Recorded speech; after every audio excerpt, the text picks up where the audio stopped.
All right. So we're going to be doing things a little bit different today. I'm actually already yapping and I'm already talking because I am talking to the VODers because I want this to be a little bit more VOD oriented. Usually, whenever I do a live stream, I kind of just leave it as that live stream and call it whatever. I'm going to be talking about the Oberon rework today. And I'm not going to be talking too much to chat. So, whenever they get here, if they get here, they're just going to have to learn to deal with that. But we're talking about the Oberon rework that is coming up. And boy howdy, there's a lot to talk about, and there's a lot of really bad or negative things to talk about. And I want to start by talking about the things that are good and the things that are coming that I do like from the Oberon rework first and foremost. But there's going to be a lot of negativity that we're going to be going over because, to be completely honest with you, the Oberon rework is very bad. It is pretty low quality. Um, and we're going to be getting into why I think it's so bad and what I think is wrong with it. But I don't want to be overly negative. So for starters, I think the most important thing to go over is what's actually changing, right? I'm not going to play the Pablo video because the Pablo video is just kind of it's a little depressing to look at. I'm not going to lie. Um, but let's really quickly go over what is actually changing for Oberon first, and then we're going to be going into like the issues I have with it, what's wrong with it, all that fun stuff. So for starters, Oberon's armor is getting buffed. Kind of whatever. This is an okay change. Doesn't really make a difference in the grand scheme of things. There's a lot of reasons that armor and health regen are kind of so irrelevant at most levels of play, either early level or super high level of play.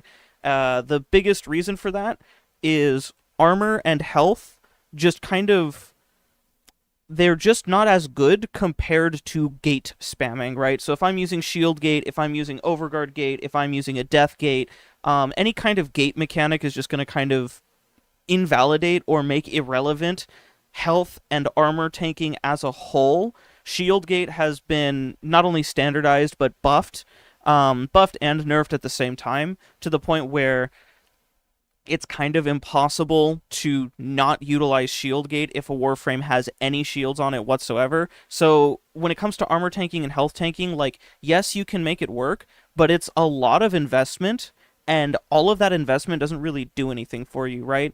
Like a YouTuber, Kessie O'Connor, or Oil Connor, I don't know how to pronounce their name. Kessie made a great video. Kessie Oil Corner, I think. I don't know how to pronounce his name. Yeah, here we go. And they made a fantastic video talking about health tanking and just kind of the state of it as a whole. Um, Despite the goofy looking thumbnails, this might look like your typical MH Blackie slop or whatnot. I actually found this to be, like, these are pretty high quality videos with good information in them, and this health tanking one is particularly well made. Um, and in it, he kind of goes over, pronounced Casey. Oh, it's Casey. Well, there you go. That's I didn't know that. In it, he kind of goes over um the the sorts of pros and cons, the issues, how to make it work, why it's not really worth doing, but if you wanted to, here's a way that you could. Here's the frames that are good at it. Really good quality video. He kind of goes over all the issues, and makes some really good points. So the main takeaway here is that armor being increased doesn't really matter a whole lot. But another major issue with this armor increase actually is the Oberon new passive. Now, the old passive is bad. The old passive is armor link, health link, and shield link for Oberon, and then free revive for your companions, which, back when if a companion died, it was dead forever, reviving your companions was pretty much required to a certain extent. And so that was actually like kind of a decent passive, sort of. But that was before the Companions 2.0 rework. And the Companions 2.0 rework just kind of completely invalidated his entire passive. As far as, giving your companions like health, armor, and shield link, the only one that really matters for keeping your companions alive is kind of shield link. And even then, it's not really for keeping your companions alive, it's for taking advantage of reinforced bonds. So there wasn't really a whole lot of value that you were getting from it. And there are a lot of things you can do with Oberon's passive, right? Oberon is kind of this druid paladin guy. He's kind of the protector of the forest, Oberon, the fairy king, Titania the Fairy Queen. They're both meant to be very earthy, very nature-y, kind of druid themed, or, maybe even plant or animal life themed. And instead, what they decided to do was give him Mesmer Skin as a passive. So when you pick up health orbs, each health orb will give you basically a damage gate that will just completely make you immune to damage, and you can only lose these charges at 0.25 second intervals. So if you have the cap of 3, then you basically get 1 second of invuln. There are a lot of issues with this, and I mean a lot of issues with this. The fact that it generates based off of health orb pickups, you only need 3 for a full second. You only need 1 health orb to be invulnerable at all. As a death gate mechanic, like Oberon is going to be spamming so many health orbs because of the rework they gave to his 4 that it will quite literally be impossible for you to be taking damage. Another major issue and problem I have with this is because he's going to be generating so many health orbs, right? Any healing that he keeps, like any healing at all, is completely irrelevant. There's no reason to heal, right? Because if you're picking up health orbs constantly, which you're going to be doing with the rework for the 4th ability, which we will get into, there's just no space for you to be healing, right?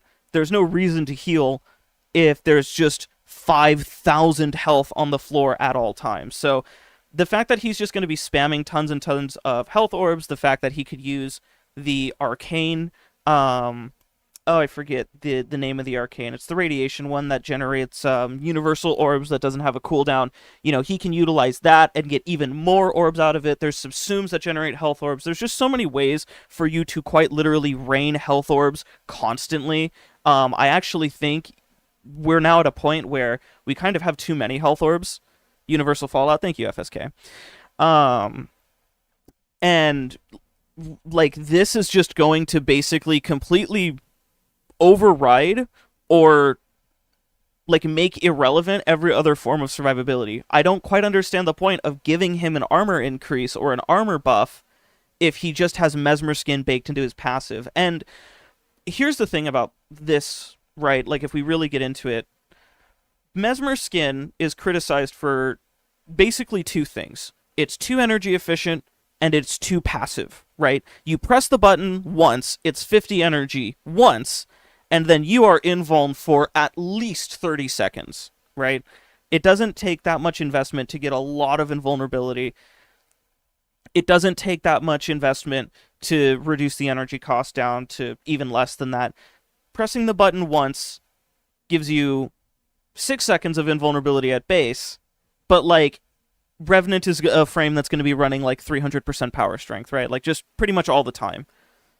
And because it takes so long to burn through those charges, even in between the one, like even if you're taking a charge every single second, right?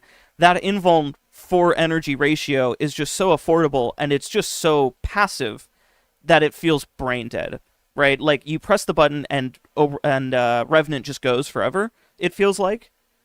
So giving Oberon a Mesmer Skin passive, even in a nerfed state, the whole fact of the issue with Mesmer Skin is that it is passive, and that's the whole reason we don't like it. They also just talked about wanting to remove passive invulnerability when they reworked Valkyr, because apparently Valkyr's invulnerability was problematic somehow, but Oberon here just having it literally baked into his passive somehow isn't passive. Inconsistency is going to be a major theme with the Oberon rework, and I'm going to get into inconsistency and inconsistent balancing a lot, but I genuinely find this Mesmer Skin passive to be incredibly distasteful. Now, I have made myself an Oberon rework paper. What did I name it? I think it's literally just Nev Rework. Yeah, here it is. And this paper here, I can probably just leave in a pinned comment linked for this VOD or whatnot, just so that you guys can see it and read through it. it's not actually fully complete. I didn't finish like the exact thesis for this ability and whatnot, but my idea for reworking him, like I went a completely different route. I was like, dude, give him like an extra beast companion, right? Make that as passive. You can do a lot of different things with his passive. There's another rework by Cap. Cap rework. I just am gonna have to go to my Google Docs to find it. There's a rework by Cap who he kind of goes into his own concept, and I could probably leave that linked as well. Not Oberon, Nova Umbral had one as well, and I could leave his in there if I get his permission. So, you know, there's just a lot of different ideas, and each of us went a very different route, but, I mean, each of us took a very creative and very inspired route when it comes to Oberon's passive, and not a single one of us even came close to Mesmer Skin as a passive because it's such a bad idea. It's counterintuitive to his identity. It doesn't make sense, like, in his kit, in his everything. It just really isn't good, and I really want to hammer in that it's really not good. Now, you might make the argument, well, hey, Nev, you're going to need to be picking up health orbs constantly, so you're going to need to be killing things, you're going to need to be very active, you know. It's not going to be purely Mesmer Skin, it's going to be a lot worse, it's going to be harder to use, and because of the way Mesmer Skin is designed, because of, like, how it functions, even the shittiest, weakest Mesmer Skin is a balancing nightmare, because if it's so bad that it feels terrible to use, then why even make it? Why integrate it? We don't know how it interacts with things like nullifiers, violence, etc. That is a very good point, FSK. We don't know how that interacts just yet. It is a passive as well, but it's a balancing nightmare, because if it's just like useless, why is it there? And if it's too strong, then it's going to completely invalidate the rest of his kit survivability-wise, right? So, like, if you made it so that he only ever got, like, one charge at most, and it was a 0.25-second gate, that's basically nothing. That is blocking one bullet that's never going to really be useful for Oberon or his allies. But then blocking 3 bullets with 1 second of invuln, like, that's very clearly going to be too strong. So, it makes me wonder, like, what the end goal of this passive is. It doesn't feel like there's any middle ground where this is going to be balanced, because there's just no comfortable way to integrate Mesmer Skin into a passive and have it be balanced. There's a lot of issues I have with the passive, and there's, again, my own ideas for passives and other people's ideas for passives, and just nowhere in anybody's brain were we thinking, oh, let's give him Mesmer Skin. It just seems like such a bad idea balance-wise.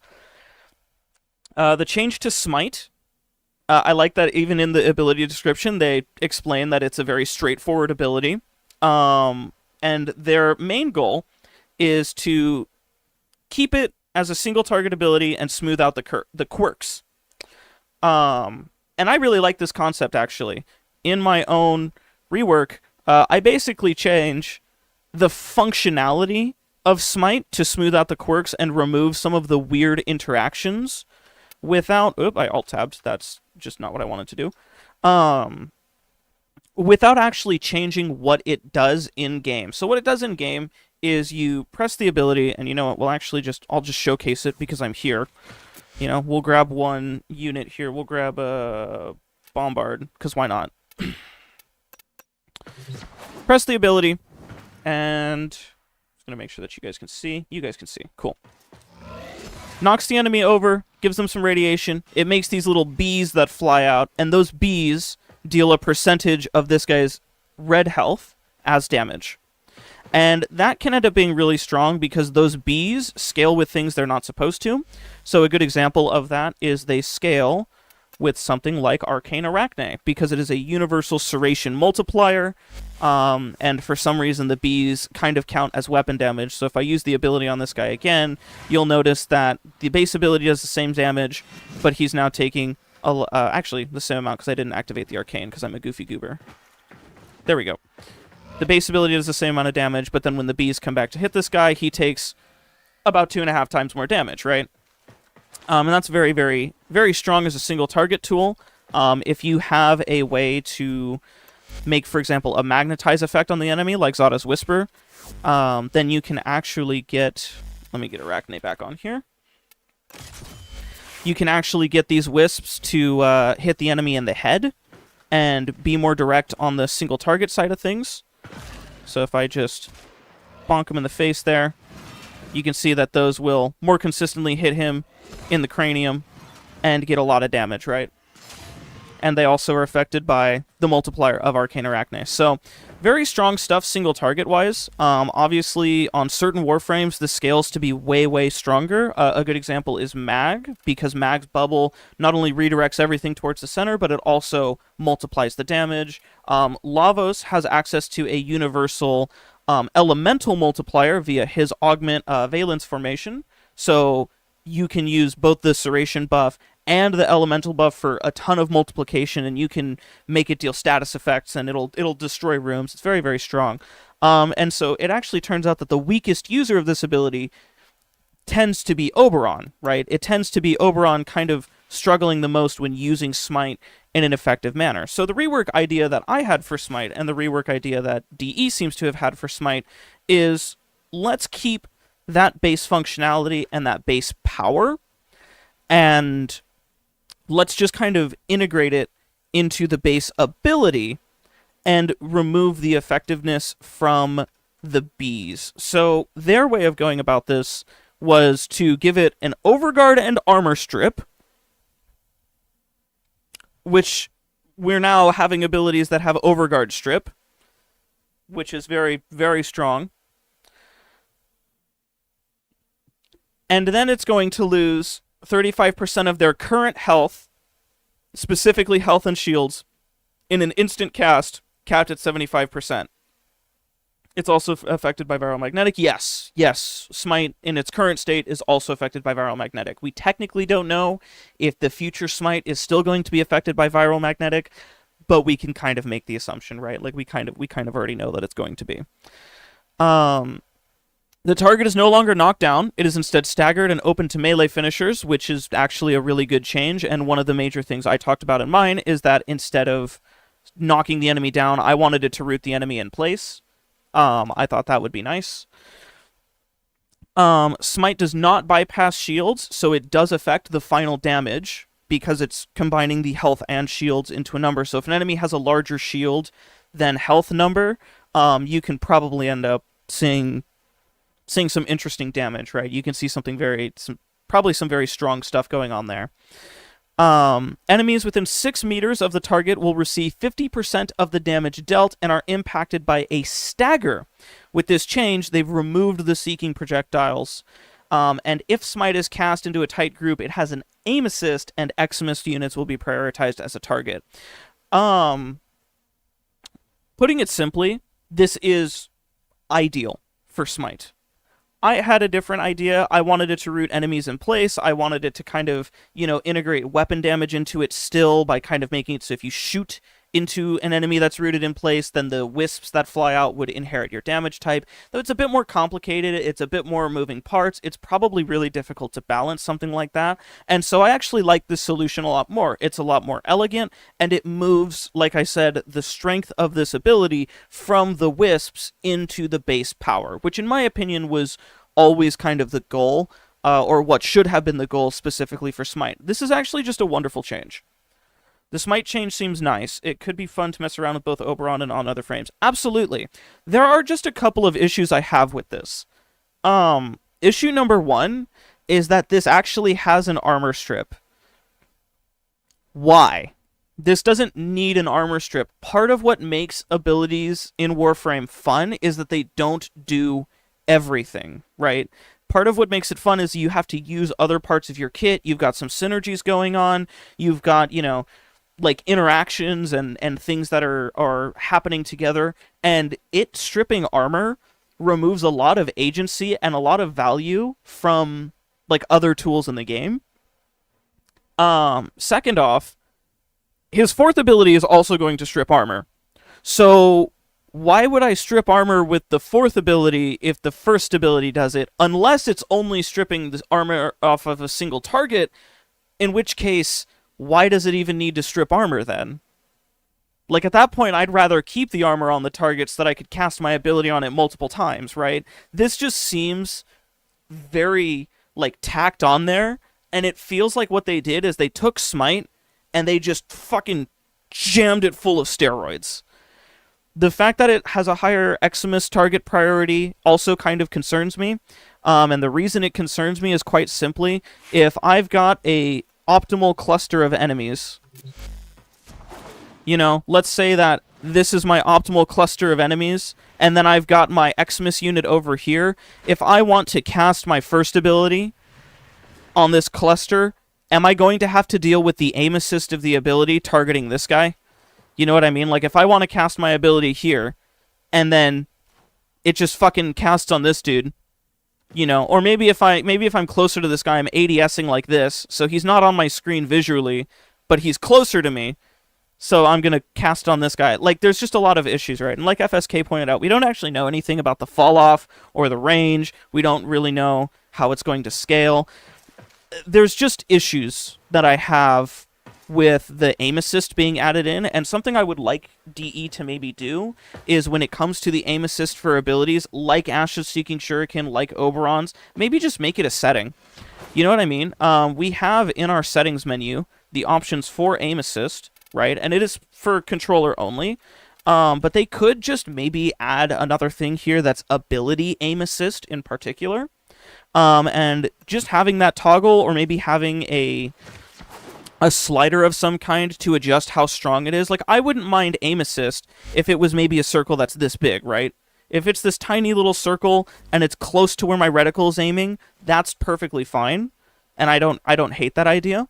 But I would really hate the aim assist if it's a circle that's maybe this big, right? Because then it just makes aiming really difficult for those abilities for people who have, you know, kind of high precision, kind of good, you know, aim and good flicks and whatnot, or people who are just maybe moving a lot. You know, I'm moving and shooting, and suddenly I go to cast my ability, and it's going to target this guy because he's supposedly an Eximus, right? So there's just a couple issues I have with that aim assist aspect of things, and I would love a setting for it, specifically a slider, so that I can just fine-tune how big it is, because it's also present on Ashes Seeking Shuriken, and I find that to be a pain in the butt. I want the Shuriken to go where I'm aiming, not wherever the fuck it wants. So there's that issue that I have. The next issue I have is actually the Overguard strip.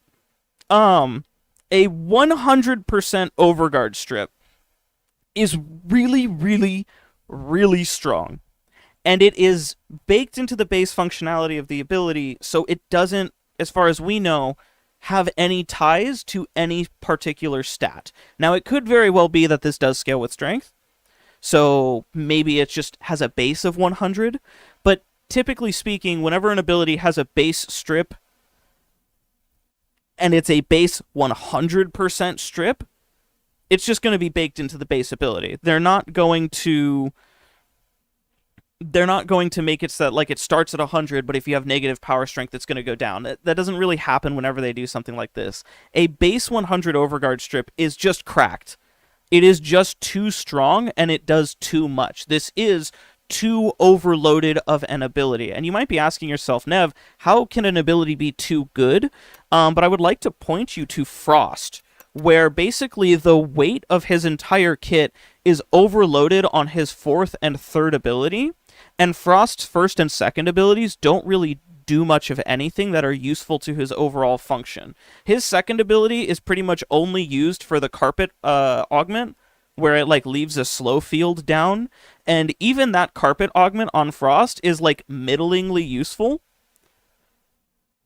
And like, that's pretty much the best use you can get out of his second and first ability. His first ability is just there to pop snow globes if they get bugged and start draining your FPS, which is, like, not good. Like, that's not a good place or a healthy place for those two abilities to be in. So Frost is a good example of what happens when you overload certain abilities with too much value, and then the rest of the kit kind of suffers. And I feel like that's exactly what's going to happen here with Oberon, because this Smite change is insane.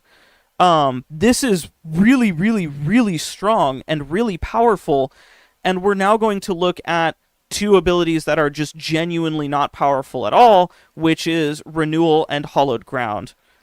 These two abilities are in dire straits. These are bad. These are not good abilities. These are not strong abilities. These are really, really, really weak abilities. And I'm going to show you just how weak they are by comparing both of these abilities together. Two separate abilities combined. I'm going to compare them to one singular subsume. And when I do that, it's going to make you feel very sad. Hallowed ground changes. Now a full circle. This is a great change. I mean, this is a wonderful change. This is a fantastic, beautiful change. The way Hallowed Ground works currently is, when I press 2 on Oberon here, I get this really annoying semicircle shape. This means that if I want to cover a 360-degree area around me, I need to cast twice, which is 100 energy, and it just is very frustrating. Alternatively, if I want to cover a full 360 degrees, then I need to go over here to Oberon, and I need to give him, at the very least, the minimum amount of range, an overextended and a stretch. He needs more than 200% range. If I were to give him an overextended and a cunning drift here, 200% range, it doesn't give me the full 360 degree radius. If I gave it an augur reach, it doesn't give me the full 360 degrees. I need overextended and stretch. 230% range, I believe, is the number, in order to get the full 360 degrees. And, by the way, by the time you do that, the amount of range you cover with this ability is just insane. This radius is ginormous. This is a huge area of effect. So, by the time you do this, you don't really even necessarily need the 360 degree radial, because you can just, cast something like this, and if I'm covering these 4 corners here, I have covered literally this entire room, everywhere that you can stand in radiation. You will notice, however, that despite these enemies standing on the radiated floor, they're not taking damage. That's because of the way this ability actually checks for height and checks for the floor. It doesn't actually map correctly, which is something they are fixing. They fixed the collision, they fixed the height stuff. So you can see here, now that I've cast this ability, this guy's getting hit, but these guys aren't. This inconsistency with Hallowed Ground is a major problem that they have fixed, and it looks really, really good. Because the status immunity part of it works great, but the actual part where it hits enemies is really bad. It's also not very tall, something they mentioned in the rework, so any flying enemies would basically be hovering right over top of this and not getting hit at all. So really good changes coming in that department. Those are two really, really strong, really powerful changes that they are making to Hallowed Ground, which is they are going to be making it a full circle. They've increased the size so it hits flying enemies. Nullifiers no longer destroy it, which is really good. The radiation is no longer a status chance, and instead it's guaranteed, which is really strong. There's just a lot of really, really, really good things that they have done to fix Hallowed Ground as an ability. I don't even call this a quality of life pass. This is just making the ability itself do what it should already be doing. It feels like a bare minimum. It definitely feels like a bare minimum. I wouldn't call this ability reworked in any way. And that's actually pretty much it. The rest of the rework is basically just interactions with Renewal changes and interactions with Reckoning being removed because the base functionality has been shifted from the combo into exclusively Renewal. Now, I just talked about how ability combos are actually very good, but Oberon's ability combo is a great example of a really bad ability combo. So, in order to get Armor Strip on Oberon's 4th ability, in its current state, you need to first cast the 2nd ability, make sure it's actually hitting the enemy, so this guy's not getting hit, and then you also need to press your 4th ability. So you can see that this guy didn't get armor stripped because he's not getting hit. These guys did, which actually was unscripted. I did not intend for that to be the case. And it's also a base of 50. So the cheapest this armor strip is going to be is a 250 energy to strip armor in a radius around you if it hits the fucking enemy. They've removed that requirement because it is an insanely expensive requirement. having the enemies on the floor and pressing the ability is just really frustrating and really obnoxious. And so they just said, screw it, we're going to improve the hit detection of the second ability anyways, but they no longer need to be on the floor for you to strip armor, which is nice. It doesn't really make too much of a difference because you want the enemies on the floor anyways. So, sorry you didn't join the Plague Star. You were too shy to join. I'm sad you didn't join. I wanted more people to join. I definitely wanted people to join. That's A-okay, though. There's always next event to come around. There isn't another ability that compares with the crispness of Reckoning. We'll get to Reckoning when we get to it, right?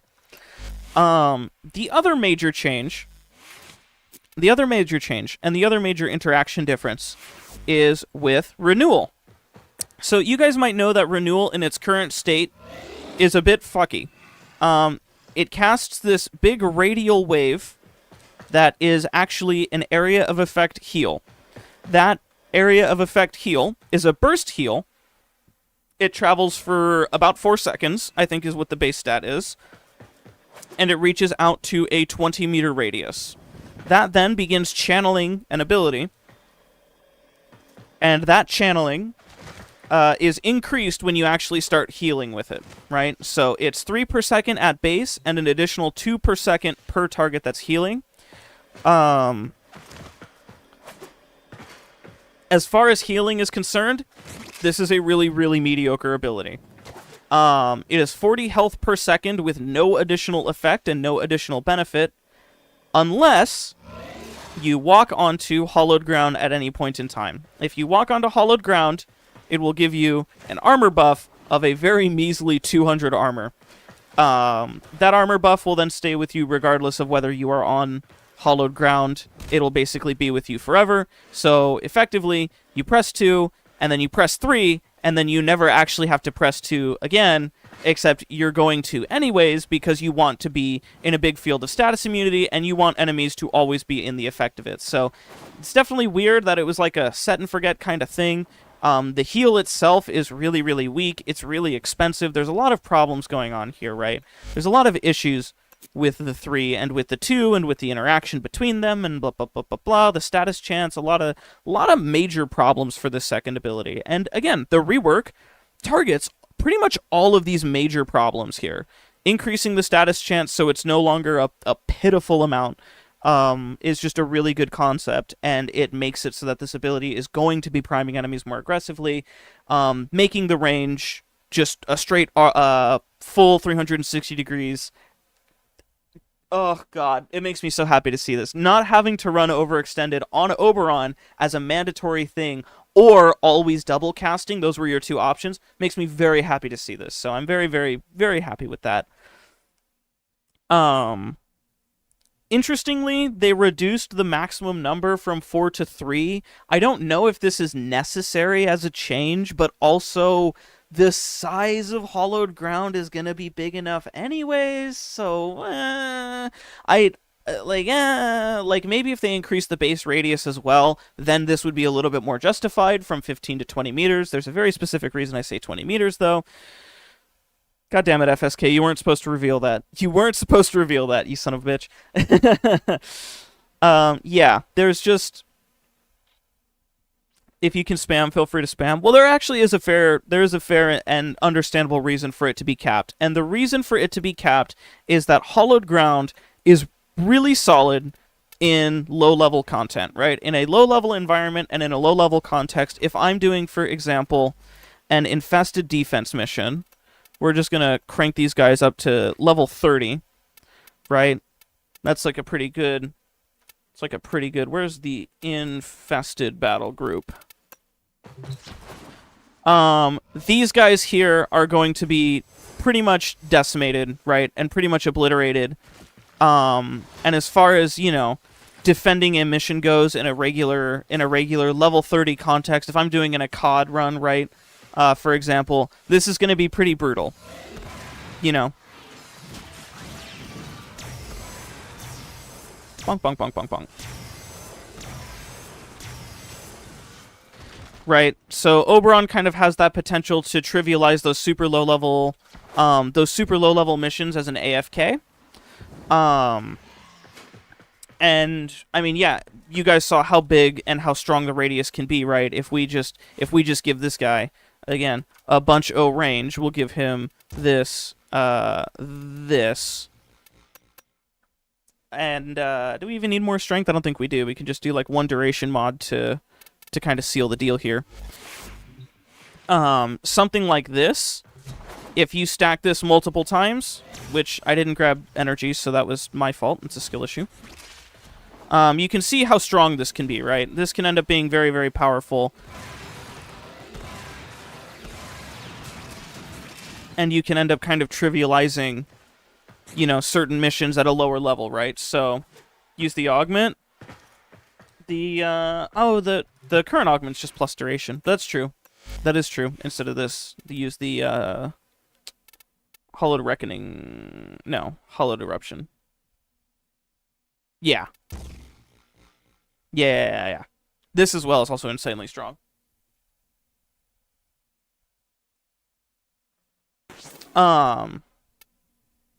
It also acts like an activated stuff. Yes. It is very, very strong.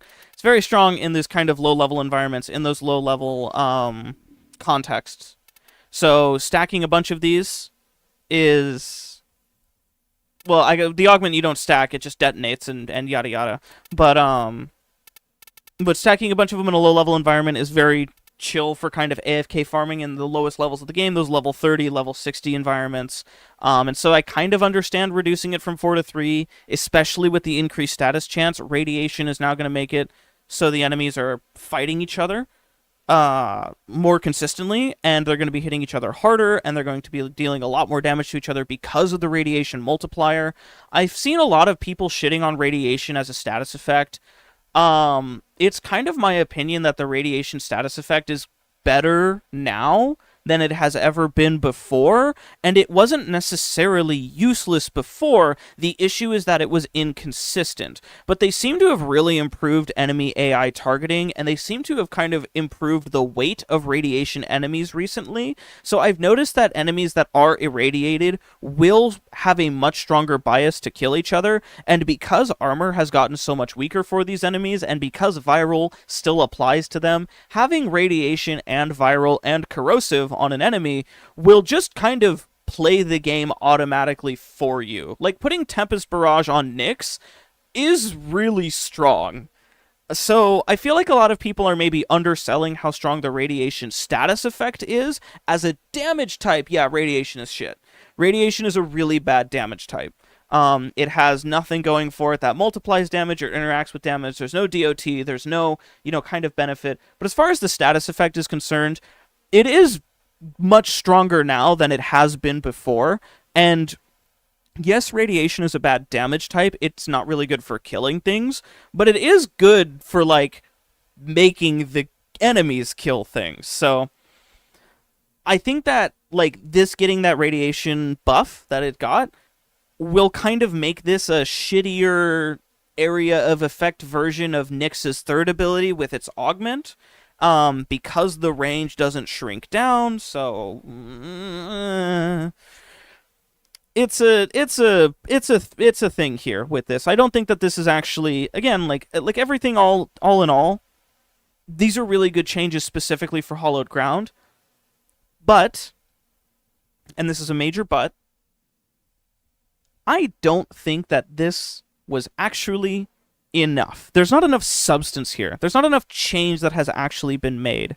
And you might be saying to yourself, you just complained the first ability got too much stuff. I still think that's true. Now you're complaining the second ability didn't get anything. But let's really quickly observe what this ability is doing. For 50 energy, Loki's radiating disarm good? Yeah, it is. For 50 energy, we are getting a 15-meter area of effect that is status immunity and radiation priming on enemies. And that's pretty much it. Like, at the end of the day, that's what we're getting. Radiation priming on enemies and status immunity. For 50 energy, we are getting 100 damage a second. Now, I believe in the rework video, it was listed that the damage per second rate has been increased. But I don't think that's true. I think I was testing it, and I believe it's still 2 attacks per second, and it's still 100 damage. I think what they changed was maybe the damage is now, I want to say 200 instead of 100. But if I cast this, you can see these are still 2 attacks per second. So it looks like the rate wasn't increased, but maybe the damage was. Right. Oh, that's really interesting that both of these guys are resistant to the damage by 50%. Why do these guys have 50% DR? I know... Huh. Very interesting. Anyways. So, if the damage did increase, and the damage did go up to 200 damage per second, that's, you know, a doubling of DPS, but, I mean, we're talking 200 damage per second. That's only going to be something that's relevant in that kind of sub-sortie level of content. Like, if you're doing content that's at a sortie level or lower, then this is going to be a good change for you, and this is going to make killing enemies much easier and much faster in those lower level missions. You'll be able to kind of more extremely run those super fast missions. But for everybody else, this is kind of meh. And that's really what you're spending your energy on. And the reason I want to clarify that, and I want to kind of get into that, is because if I wanted a status immunity field or a status immunity effect, I would just use Titania's first ability as a subsume, which costs 25 energy, and it lasts for a duration, so it moves around with me, and I don't have to be tied or locked down to a specific AoE. And I also don't need range. So you can see that, like, I'm moving around, Spellbind is just with me. It's a duration effect. And it lasts for a fairly long time. Funny enough, about the same time at base, I believe actually the same exact duration at base as Oberon's Hallowed Ground. It also gives you energy with the augment. It also ragdolls enemies if you have range built onto it. So if you're building range on Oberon, and you cast the ability, would you rather have a crowd control that gives them radiation priming, or would you rather have a crowd control that locks down the enemies entirely? Now, crowd control itself is maybe not in the strongest place in the world, and I'm not going to sit here and pretend that crowd control is great. But another major difference between these two is that this ability does not interrupt casting. It does interrupt shooting, but it doesn't interrupt, like, my movement. It doesn't force me to the ground. I don't know why I said casting. It doesn't interrupt my sprinting. I believe it interrupts reloading. Yeah, it does interrupt reloading. Reloading and shooting. But it doesn't interrupt movement, which is a major thing, right? And Oberon's is a full body animation. So if I'm moving around, it's going to suck me to the floor. It's going to stop my movement. It's got this longer casting animation, which I know that they are improving the casting speed of one of his abilities, but I don't think they mentioned if they were going to increase the casting on his 2 in particular.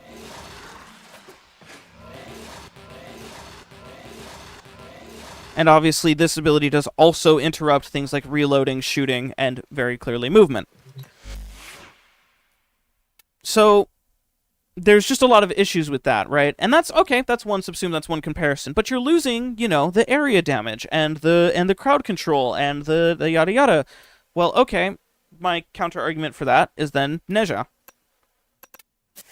Neja's Firewalker, which is also subsume, is a movement speed increase, as well as status immunity, as well as a fairly decent damage dealer. I don't know if any of you guys have ever utilized Neja's augment, but it does deal very strong damage. It is by no means weak. You can get a large area covered very easily with this. You get a lot of mobility out of it because it's a movement speed increase. And this is also a subsume, also a base of 25 energy as opposed to a base of 50, right? So there are a lot of good options that exist. You think 4 is the only speed increase? Naja, I know it's like fucking Naja with like a hard J sound. The ZH is not a fucking real sound to me. I'm sorry, Crow. The duration of this ability is 30 seconds at base, as opposed to 20, by the way. So this, it lasts even longer, and if you use the augment, also does a considerable amount of damage. This also does heat damage, which means you can use heat inherit with this guy. So, you know, Najah here, the first way you say it, Neza. The fuck is Nezha? I know, right? I know, right? As far as like the damage potential of this ability, right? What's good, my Nezha? um, the damage potential of this ability, way stronger on Firewalker. Again, more duration per energy ratio by like a massive amount, right? So Oberon is really going to struggle in that department when talking about Hallowed Ground. So there's a lot of issues with Hallowed Ground, what it actually does. I'll just quickly go over what I would have liked to do for Oberon and his second ability in my rework. I would have always buffed to be a 360-degree radial. Hey, look, we got one of them. But I thought about giving his ability different seasons. And you could either make it so that it's a wheel that rotates, so like something similar to like Vauban, where he's got the Mind Layer, you could rotate the ability, it has a different seasonal effect. Or, I thought about this later on, where you could instead make it something that functions similar to Protea's mechanic, where every ability cast would just forward your progress in the seasons of the ability, right? Instead of making it every 3, you would switch an effect. You could just make it switch on every cast. And the idea was very simply to make it so that each of the seasons gave a different effect. So the idea would be that the summer season would deal heat damage, the fall season could be radiation, the cold season would be, winter season would be cold procs, the spring season could summon creatures. I thought that it would be really cool if he kind of had a creature theme or a summoner theme or like a beastmaster theme, a nature theme, because he is again the fairy king of the forest, the king of the holy garden. He's supposed to be kind of this protector, this paladin. So like, okay, Garden of Eden themes, life overflowing with spiritual nature energy. I thought that'd be really cool. And the different seasons could kind of reflect that. So for example, I wanted to remove the heal from his third ability, and I'd put it in the cold season. During winter, you get some healing, right? Some cold health regen. And you might say that's a bit weird, but Warframe kind of has this thing where cold is the defensive area of things. Like, cold just kind of means defense sometimes. It's kind of like a subtle theming that they have going on, so it made sense to me. You could still keep the status immunity on the radiation floor, because I couldn't think of anything else. Heat damage could do some damage vulnerability, and then, like I said, the spring could summon some wild companions. Maybe they drop a random buff when they die. Like, this is very much just like rough drafting concept. And in exchange, I also would have reworked the augment entirely.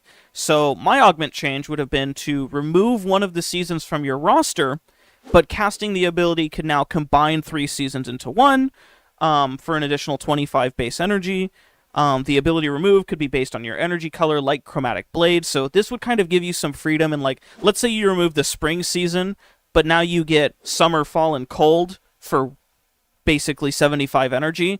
There's a lot of stuff going on for one ability cast. It's a huge quality of life improvement, but you're not getting those companions anymore. So the idea was to kind of, with this, kind of change or alter, like, what he's actually getting out of the ability and give him a lot more, and at the same time give players some agency and some choice. You might have a build that just does really good with a ton of heat damage, right? So like, you might just say, screw it, I'm just going to run a heat inherit Oberon, cover the enemies in damage vulnerability and heat damage, and farm that way. I might run a healing or Oberon that I'm stacking a bunch of healing abilities on, so I'm just going to do 4 cold floors and call it a day. The idea of having the 4 floors being a cap was perfectly fine for me. because the idea would be that each of the seasons has a different effect. You could do all 4 of them, you could double up on some, you could remove some with the augment. Like I had this whole idea. And basically the point was I wanted to kind of emphasize in gameplay more of a jack of all trades kind of identity, which Oberon used to have a long time ago. And what we got instead really did not come anywhere close to that. What we got out of it, not even remotely close. I really like the seasons idea. There's a lot of different ways you can go about it, whether it's the Protea method, whether it's the Vauban method for kind of rotating through abilities.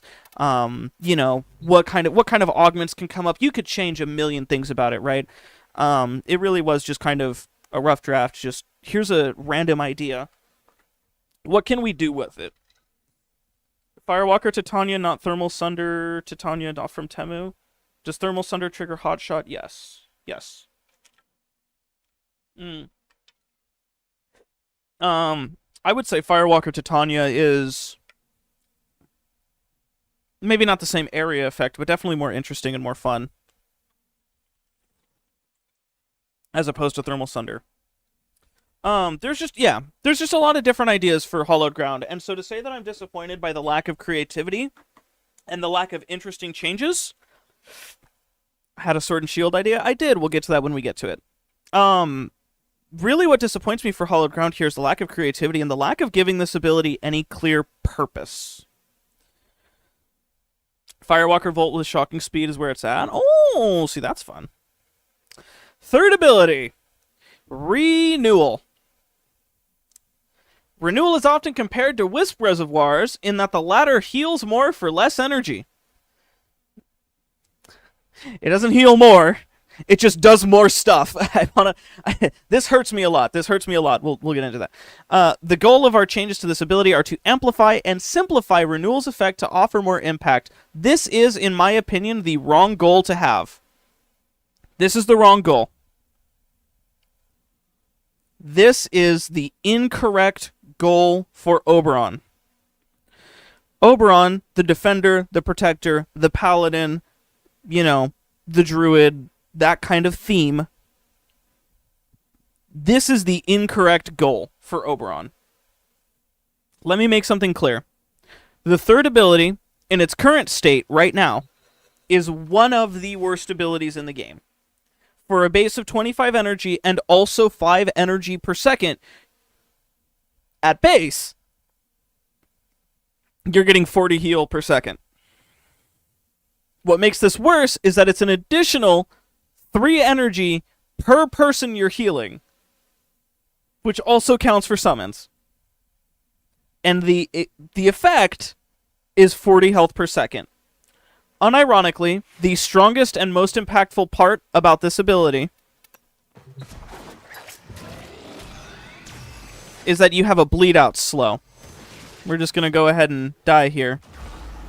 This bleed out reduction here, where I've got like 35 seconds of bleed out timer, that's the strongest part. I mean, by a large margin, by a large ratio, that's the best part of the ability.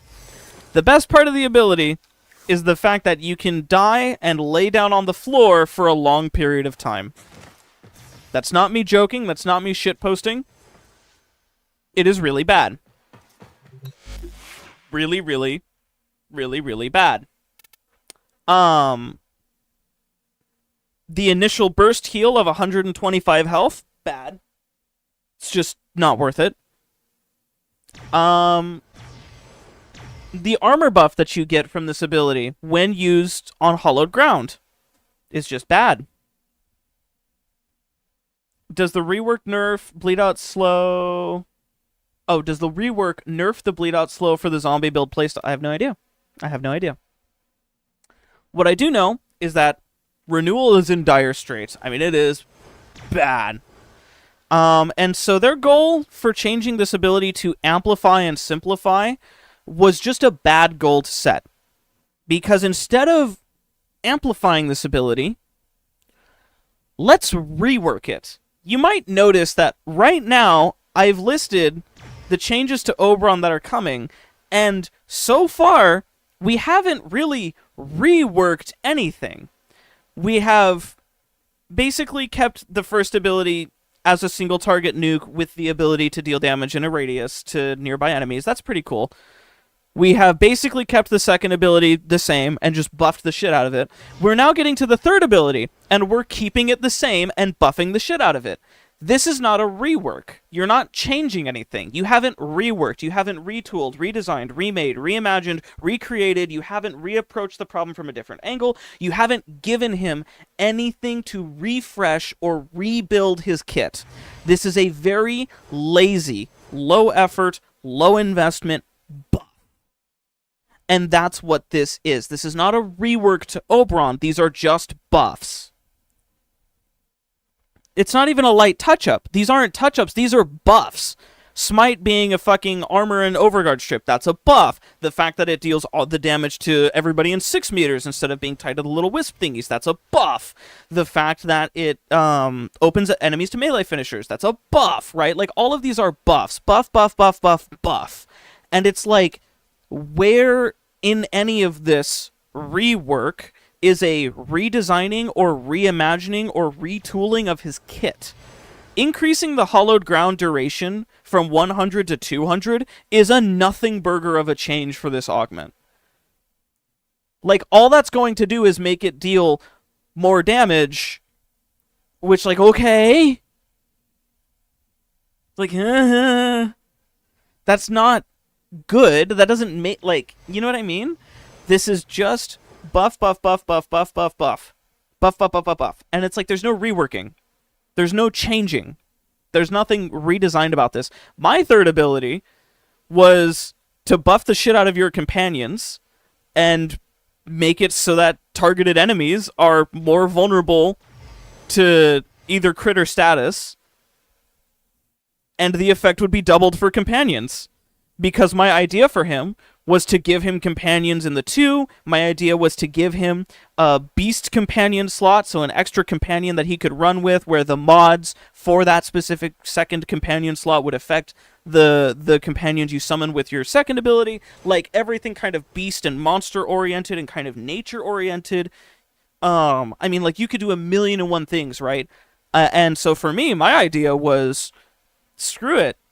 Give the third ability a new function, take the heal off the third ability and put it in the second ability with, like, a different form. You know, make a zoo build kind of thing going on for him. We don't have anybody as a Warframe who's actually a real Beastmaster aside from Korra, and Korra's only Beastmaster ability is her third ability, and that's it. Like, Dante is more of a Beastmaster because he summoned birds. And the birds are invuln, and they deal status damage. So it's like, Dante is a better Beastmaster than Korra, because Venari, as cool as Venari is just Venari, and you still get Venari if you just subsume off the ability, which 90% of people are doing anyways, because Korra is just not a Beastmaster. So I would like it if Oberon filled that role. He's supposed to be the nature guy. Venari just a cat? Hey, making Venari target specific enemies is very strong. Venari is very powerful. Don't you guys be shitting on my girl Venari. Alright, she's a fucking boss queen. We stan a boss queen Venari. She's very strong. Don't you be sleeping on Venari. But also, I don't know about you, but, like, that's also my subsume slot. Like, I put all of my subsumes on Venari because I still get the benefit of the cat. Thoughts on idea above. Give his 3 augment, base ability, come with radiation storage, cooldown 60 seconds, interactive, want to make it good. I like that idea. Long live Hound, you're more of a dog person. Unbelievable. That's not a terrible idea. That's just not a terrible idea.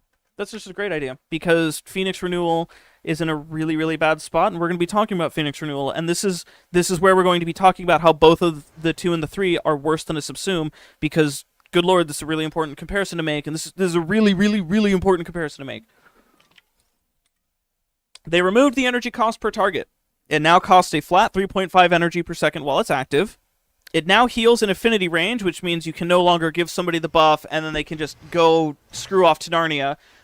This really only nerfs people in the plains of Eidolon, which doesn't matter, like, at all. One thing I didn't clarify and I didn't specify is that when you cast Renewal on Oberon, this area of effect wave that you see that goes out, this would linger, but it's invisible now. It's still there. If I had a companion walk into this radius, then they would get the buff, but they can't see it. It's invisible. And so it's a really nice change that they're making it affinity radius tied, because then, it doesn't really matter that it's invisible, it's a giant range. It's just kind of weird that now when your allies walk out of it, they're no longer able to grab it. I don't know. This is a weird standardization. They did the same thing with Valkyries 2, and I don't really understand the point of it, because in my brain, in my mind, like, if I want to give somebody a buff and have to keep them within 50 meters for them to maintain that buff, I'm going to be frustrated because now I need them to be around me in order to do my job, which means that we're going to be fighting for the same kills. I would rather give somebody a buff and then have them go fuck off to Narnia. Like, go away from me. Don't bother me anymore. Leave me alone. I've given you my buff. Go away. I want to kill things. Get out of my face. And now they're forced to be within 50 meters, which just makes it really annoying. Bazrin, but yes, agreed. Absolutely. To increase your affinity radius. I do like that the buff moves around with Oberon, no longer in a static zone. I like that it is, I would assume, now that it doesn't really matter that it's invisible, because I can just move around to people. I really hated the fact that it was invisible for the longest time. This is where things start to get really bad. Players affected by Renewal are given the Iron Renewal buff, which increases armor by 50% for Oberon and 100% for allies. Renewal no longer stacks with other renewals. Chat. Vodders who are watching this in the future. Ladies and gentlemen of the jury. Oberon's passive is that within affinity radius, he gives everybody Mesmer skin.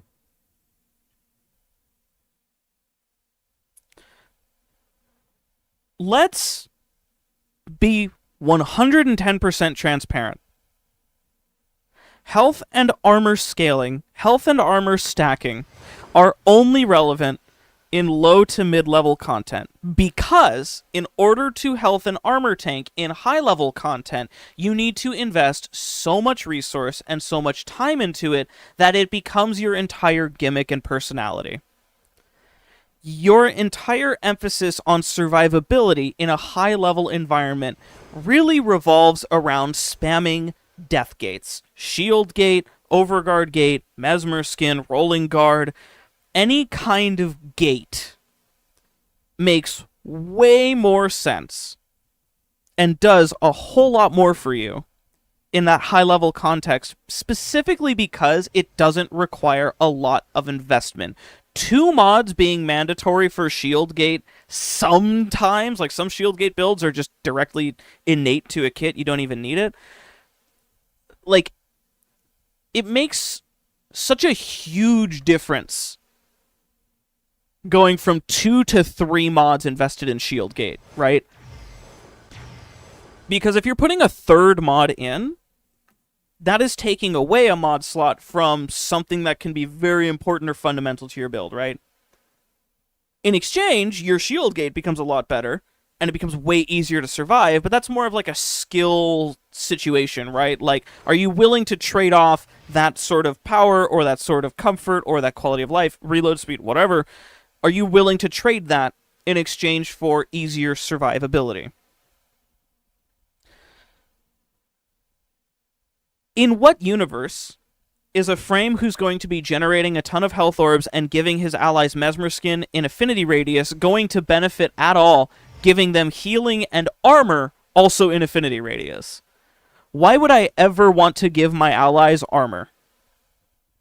In what world do my allies care about a 100% armor buff? Unless this is a multiplier to armor, which it most likely will not be, this is useless. I mean, this is bad. This is really, really, really, really bad. This is low quality. Do you want 80 million armor buff? Quite frankly, I don't. Quite frankly, I don't really care about armor tanking. The only time I have interacted with armor at all is for my tank trin. That's it. This is pretty much the only frame I have that interacts with armor. And guess what? I use armor shards because it's more efficient. Do I have, like, the most amount of armor? No, it's only 80%. You could technically get more. I would love if somebody gave me more armor. But, like, this is more than enough. Like, this tanks at level cap because you've got 75, 75, 75, 75, 90, 90. Like, I'm stacking, like, a ton of stuff. Armor on Frost is yes. I guess, for the snow globe, except it's capped at 1 million anyways. So, like, the person who cares the most about armor in, like, a scaling sense is, like, Rhino, but he scales more with damage. Nexus, FSK knows that Frost has it. FSK knows. It's FSK. He knows. Like, I know that Baruch and now Valkyr have that potential to armor tank at level cap as well, but, like, why would I just not shield gate on those two? Valkyr for sure cares, Kappa. Here's the issue with that. Valkyr is just worse Baruch. I would rather use Baruch because he can also, excuse me, he can also crowd control enemies, he can also disarm them. He is just tankier and can still shield tank and use shield gate, so I don't really, there's no reason, right? Like, Baruch is one of the tankiest frames in the game. He's pretty much up there with Trinity for, like, tankiest frames in the game. What are thoughts on Oberon? Man, Mr. T, if only if only we were talking about Oberon. Daytime stream. If you go back and watch this whole VOD, which it'll be available on YouTube after the fact, you'll be able to get the whole thoughts. You're right in the middle of it. So yeah, this third ability change, not good. This armor increase, very irrelevant for a vast majority of players. However, we are now going to get to the example. The thing that I was talking about from the very beginning. One subsume completely invalidates both of the abilities in his kit, not only in their current state, but post-rework, given the information that we know. And that is Trinity's Well of Life. Well of Life has an integrated death gate, a 20-meter base radius, which is more than Hallowed Ground, offers status immunity, offers 100 healing per second, has a lifesteal percentage as well, and it stacks up to 3 times. So, remember how when these guys were active, I used my third ability on Oberon, and I died? You guys remember that, right? I remember it. We saw it happen. Just using Well of Life and just Well of Life, we get a death gate out of that. And I'm not stacking strength on it. And look at how long the death gate is. I have enough time for another entire shield gate. At this point, if I die again, it's a skill issue.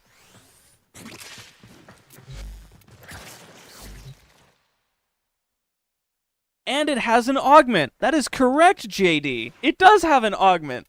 And guess what that augment does? It makes it generate 4 additional health orbs. Which, guess what, is going to be good for your new Oberon passive that gives you another death gate.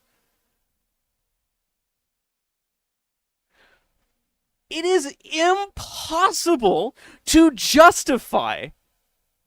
It is impossible to justify the state of Oberon's third and second ability when by comparison, Well of Life for 25 energy does the effect of the the 2 and the 3 better.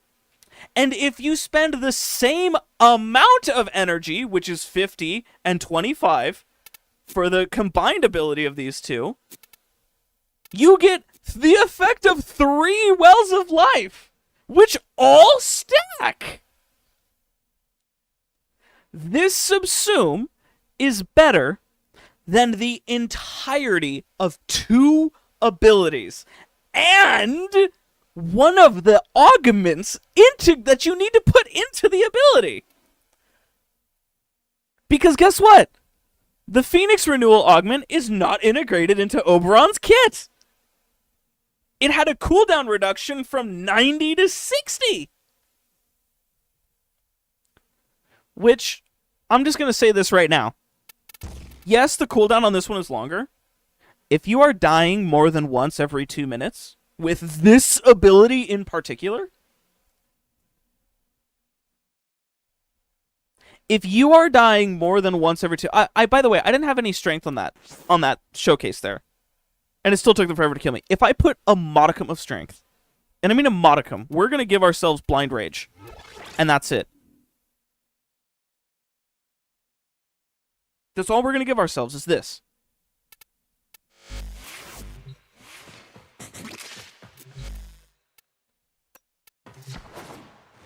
We're going to pick this guy and that guy. Oh, that guy exploded. Hold on. There we go. Nope, hold on. That guy fell off. There we go.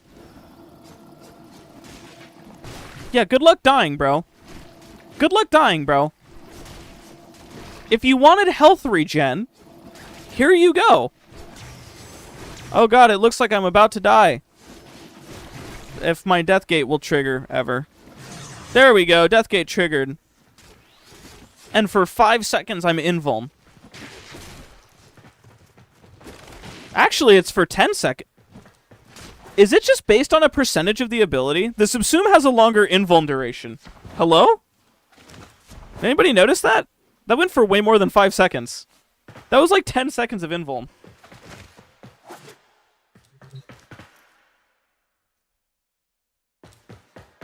Using a status on the enemy that you have Well of Life on as well. Yeah, because it's a percentage lifesteal as well.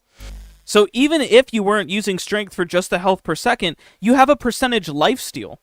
So if I'm beating the shit out of an enemy, or if I have a bunch of slash procs on them via something like, I don't know, the fucking Convectrix here, then that's even better. Observe.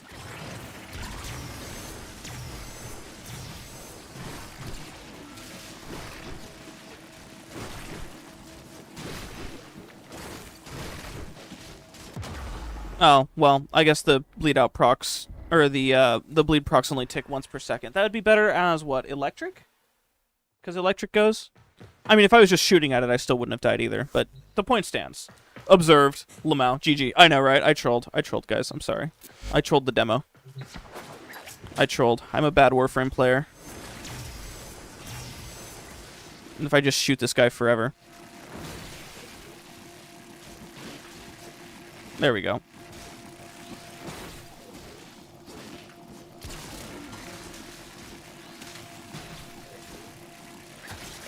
There you go. Oh my god, he died. No!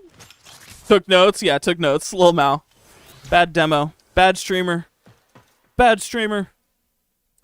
Yeah, Oberon's third ability. Oberon's second ability. Very bad.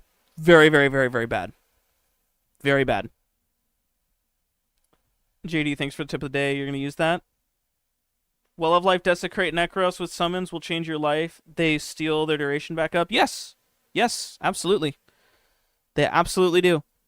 I mean, geez. I actually straight up cannot, for the life of me, understand how they thought that these changes to the second ability and the third ability were going to be good enough. Nearly good enough. These are bad. Cooldown reduction on the augment. Not even integrating it and changing the augment. I mean, Jesus Christ, what are we doing here? Like, what are we talking about here? What are we doing? This ability, Renewal, is a dead useless ability. This is a bad ability. Hallowed Ground, getting the quality of life of a lifetime, is still going to be worse than just using Well of Life, because the base radius difference between them, this is a base of 20, this is a base of 15 for status immunity. The only real benefit is that this does radiation priming to enemies in a radius. Renewal with its augment is dynamic, where Well of Life is static around the target. It doesn't need an enemy, i.e. around bosses, so Well of Life isn't better in every scenario, to be fair. That is true. That is true. That, technically speaking, because Phoenix Renewal moves around with you, that is good. Right? You're no longer stuck in place. My counter-argument to that is that you get 3 of these damn things. So, your effective area of coverage is pretty fucking massive. You know what I mean? You have a huge area to work with. Obviously, like he said, for specific bosses or for static areas with static enemies, it's not going to be perfect. But this is base. This is base range. And I mean, you cover a humongous area. You know what I mean? So, it doesn't move with you, but it's cheap, it's spammable, and it covers a huge area. So, it's really difficult to kind of put any value on the ability moving with you when, like, a couple of range mods will cover an entire tile set with, like, 1 enemy. They have added adds to many bosses because of your mentioned issue. That is true. There are lots of little swarmers or little random enemies nearby that absolutely make this, usable for most bosses as well. So, like, what? Plains of Eidolon usability, question mark? Even then, this has such a big radius that, like, is Plains of Eidolon even... Like, does that even really stack up? You know what I mean? I mean, there's just so many issues and so many problems with the second and third ability that are just, solved by Well of Life. Well of Life does everything that those 2 abilities do by itself better than both of them, and has the augment integrated into the base kit. Even with 3 of them in a public disruption mission, 3 other people aren't in 30 meter around yourself, Well of target most of the time. That's true. That is fair. That is fair. Walls are going to be a big issue. People are going to be running around and away from you, yada yada. But, like, so? That's them. That's other players. That's randoms. That's teammates.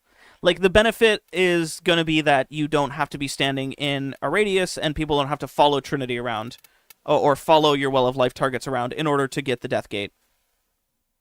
But, like, who cares? Like, at the end of the day, like, Warframe is 99% a solo game or a duo game. And if you're playing with a duo and your duo is dying enough to be taking advantage of Well of Life every 2 minutes, then you might need a new duo.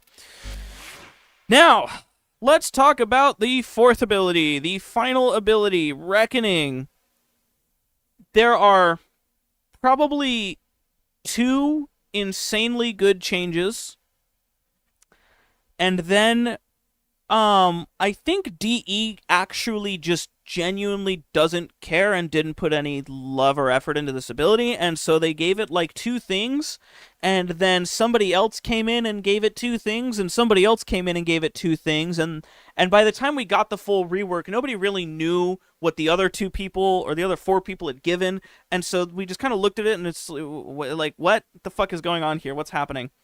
Let's start with the first, probably biggest change that I really don't understand, I don't agree with, and I don't like it, which is that Reckoning now only targets in Oberon's line of sight.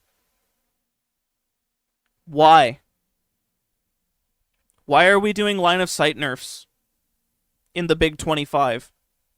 I understood the line of sight nerf when it came to Dante, right? Because Dante could deal room nuking damage at really high levels with this ability and his combo, because it has a base range of 20 meters.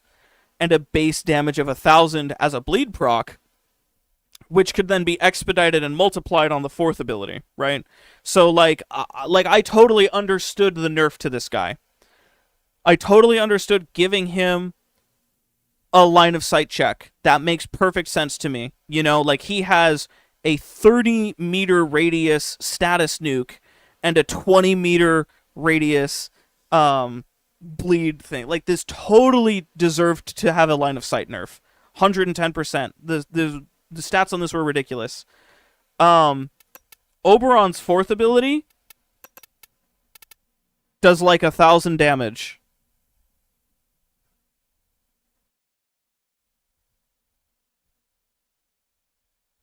And it costs 100 energy for like 1,000 damage. Once. Dante's combo that also cost 100 energy does like 1,000,000 damage. Because you can get it to have a status damage multiplier from the birds, which I think is a base of 3. And then also the expedite damage multiplier, which is also a base of 3. And then each cast is like 2,000 damage with mods, obviously. I think it's like, what was it, like 1,700 damage we looked at? So we're talking like hundreds of thousands of damage going through walls, which is absolutely overpowered and deserved to be nerfed. Or Oberon's 1,000 damage one time and a 50% armor reduction, which isn't good in the current meta. We're going to be getting into armor a little bit more aggressively here. That's really bad. That's really, really, really fucking bad. Increased bonus damage to enemies affected by radiation status effect from a flat 625 to 750 per stack of radiation.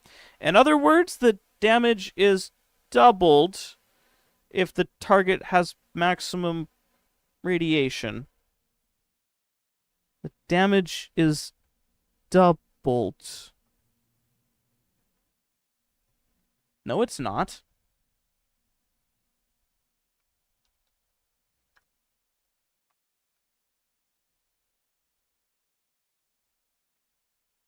Oh, it didn't save my calculator. That's so sad.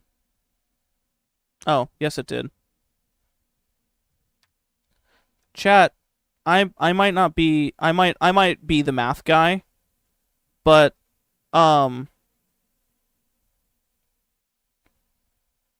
but at a bare minimum,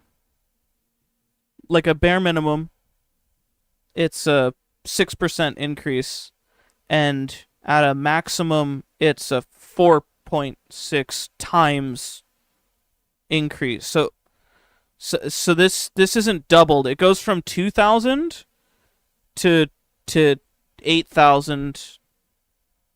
It goes from 1,000 to 8,000 actually. So it's not doubled. It's like 8 times it's actually 7 times exactly. From 1,250 to 8,750 is exactly 7 times. 1,250 times 7, 8,750.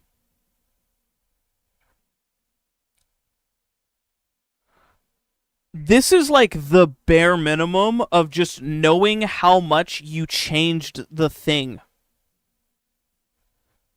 It's literally a 7 times damage difference. Where the fuck did they get doubled? What do they mean doubled? To go from 0 to 7x damage, or I should say from 1x to 7x damage, how did they get doubled out of that? You know what makes that even worse? Is that in the video, in the rework video from Pablo here, he also said it was like 3 or 4x. He didn't know. What do you mean you don't know? You're showcasing the rework to me and you don't have the information? This is where, for me, the entire rework comes crashing down. Because this tells me the level of care, effort, and consideration they put into the rework as a whole. They don't even know what the fucking changes are. guess what? The fourth ability also strips armor and also gives you a ton of armor. Did you know his augment already gives you armor? And instead of changing the augment, they just made it so it gives armor for longer? Would you consider Caliban's rework to be a success? Absolutely. Caliban's rework was great. They gave him a new functionality. They gave him a unique status type. They gave him new ways to interact with it. They just gave him an augment that's pretty cool.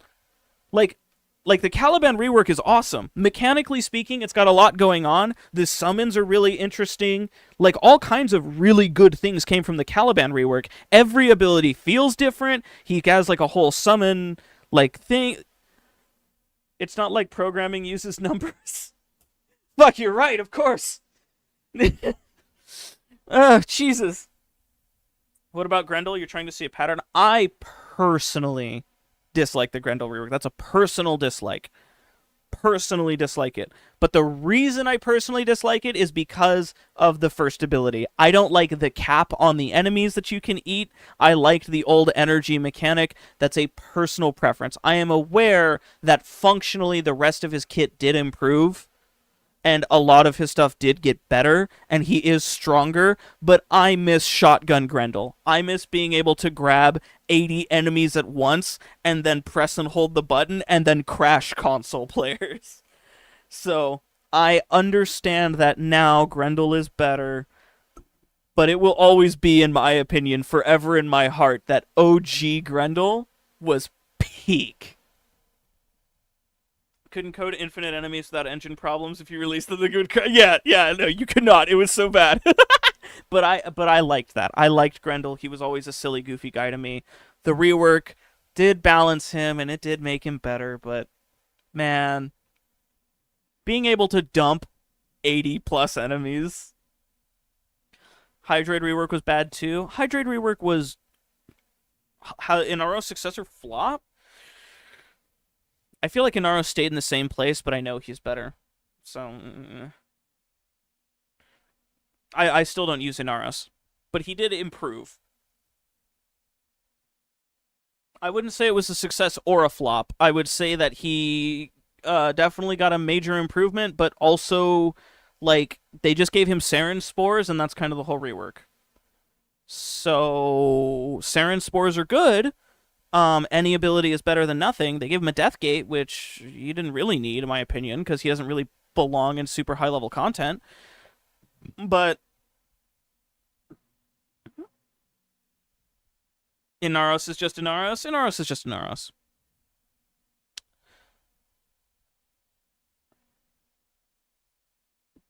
Out of his last 4 or 5-ish reworks, Pablo has successfully reworked 2. Yeah, I would say that as far as rework successes are considered, yeah, 2 out of 5. We're gonna go back to Oberon here. We're gonna talk about this ability because I kind of glazed over a lot of stuff here. 10 armor per enemy hit. I believe that you get like bonus armor based on radiation procs or some such thing. Do I like the new frame? The mushroom frame we haven't seen yet. 50-50 for good rework chance if we're generous. That's ironic. Yeah, it really is. I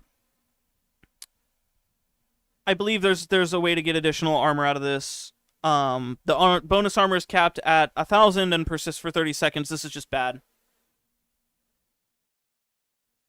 Nova rework was good. Are you wrong for thinking that? Nova rework was, in my opinion, very solid. They did nerf the 2, which I didn't really like, because I don't think the 2 was problematic, and I don't think it deserved a nerf.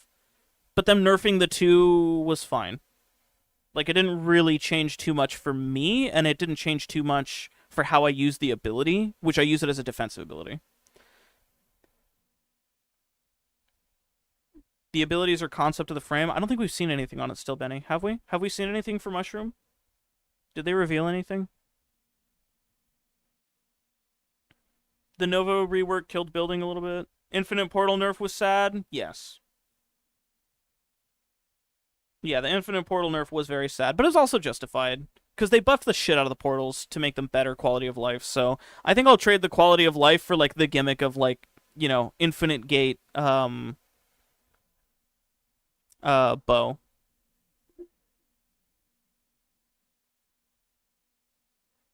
What's the name of the bow? Natarok. Thank you. Thank you, FSK. I know the words, I just don't know the vocabulary. Oh, here it is. Enemies affected by radiation have 5 additional armor per hit. There it is right there. I just couldn't see it because I'm blind. Surviving enemies get 50% of their armor removed. This mechanic was originally tied to hollow ground, but they removed it. So they basically just kept the armor strip on the main ability and removed the grass synergy requirement, which is fine. All enemies hit by Reckoning now have a 50% chance to drop a health orb on death, regardless of whether they were killed by Reckoning or not, and Reckoning no longer blinds enemies. So, to kind of give a rundown of what changed for his 4th ability in the grand total scheme of things, the health orb drop has been moved from on kill to just on hit. If you hit enemies with the 4, they're going to drop energy orbs when they die. That's it. It got a 7x damage increase. Whoop-de-fucking-do. The armor strip has basically remained unchanged. It's still 50%, meaning you still need a minimum of 200 strength on Oberon, which I guess that's fine because you're going to be getting 225 strength anyways to get the 35 to 75 change for the first ability. You're still going to want a decent amount of range for your Well of Life Subsume, which is going to be replacing your 3rd ability because Jesus fucking Christ. There's actually just no reason, and your 2nd ability is basically just a worse version of Nyx's 3rd ability, so I guess you want some range. You want a decent amount so you can move around. Hey, chat. Like, I'm gonna be honest with you. I'm gonna be so fucking honest with you. The change to Reckoning was, again, just a turbo buff. Every single ability kit change, every single change in his kit, every single thing about this rework isn't a rework. They didn't rework anything. They didn't redesign anything. They didn't remake anything. They didn't retouch anything. It's just ability buffs. Buff, buff, buff, buff, buff. Technically rework. This is the rework. The rework was the passive, which is giving him Mesmer Skin. Buff, buff, buff, buff. That's it. That's all this was.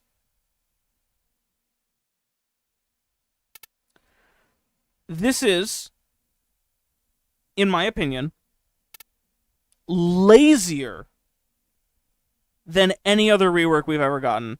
Out of the reworks that we've been getting recently, I stand by the opinion that, like, the Valkyr rework was as bad as the Ember rework as far as nerfs to fun or interesting parts of the kit, and giving Valkyr a bunch of shit she didn't need or didn't want, and that didn't make sense to give to Valkyr. Like, Valkyr and Ember are equivalent reworks, in my opinion, on that merit. But I will give them the props that at least they were somewhat creative. Right? Like, they were creative with the Valkyr rework. Like, I don't like the change to the 1st ability, but they tried to do something. I don't like the change to the 3rd ability, but they did something to it. I don't like the change to the 4th or the 2, but at least they changed something functional about the abilities each. They brought Valkyr a new, reworked, revamped passive that is a different frame. What is different about Oberon other than the fact that now he has Mesmer Skin passive? What changed?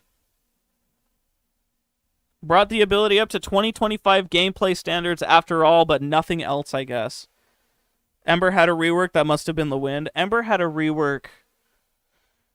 I don't count her 2nd touch-up that they gave her just recently. I don't count that as a rework. That was just another set of random buffs. The Ember rework that I'm talking about was when she lost her Ring of Fire. Rest in peace, Ember, Ring of Fire. Rest in peace, Flash Accelerant. I mean, God, I miss those abilities so badly. Hydroid rework was lazier. Disagree. They changed his puddle. They gave him an armor mechanic with the corrosive. They gave him like a new status type. Hydroid rework was actually very solid at the time. The thing that makes Hydroid rework bad in retrospect is the changes made in Jade Shadows. Hydroid was not future-proof, which is the problem for Hydroid. Oberon's rework is really just an elaborate small buff. The rework is just line of sight, removed synergy, and gave Mesmer skin. In essence, yeah. That really is, in essence, what happened. And it's very frustrating. How to rework a frame. Just add 10 more mod slots and 50 more capacity. Yeah, no kidding.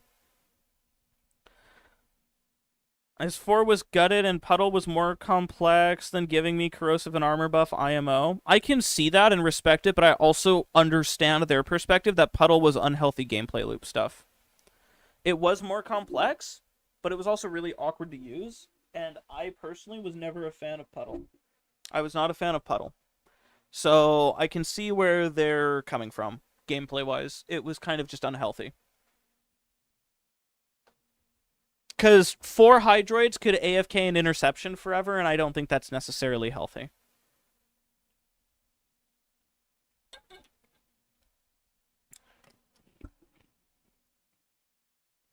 But, I mean, 4 Nyxes can AFK an interception as well, so that's neither here nor there, I suppose. To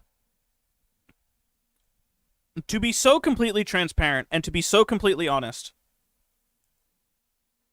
the fact that his 4 gives armor in the base ability, and it gives armor in the arcane, and it strips armor in the base ability, but then his first ability also strips armor, and overguard, by the way, making it kind of better. The fact that this ability just makes you basically shit out tons of health orbs, and health orbs make you invulnerable as a death gate, so you remove any reason to use the third ability whatsoever. And the fact that the second ability is a status immunity, which also doesn't matter to you because you have Mesmer skin, which is going to give you status immunity anyways, but even if it did matter, there's a subsume that does the function of both the second and third ability together at the same time that's better than both of them combined. This rework is a failure. Just as bad as Valkyr's, but for different reasons. This is not a failure to the extent of Valkyr, where they have made a Warframe worse, and they have taken down or taken away a core element or core aspect of this frame's kit, identity, and personality. They haven't done that. What they have done instead is they took a frame who's at the bottom of pretty much everybody's tier list. He's sitting in D or F tier for most people. And they have buffed the shit out of every ability in his kit to make him like a C tier.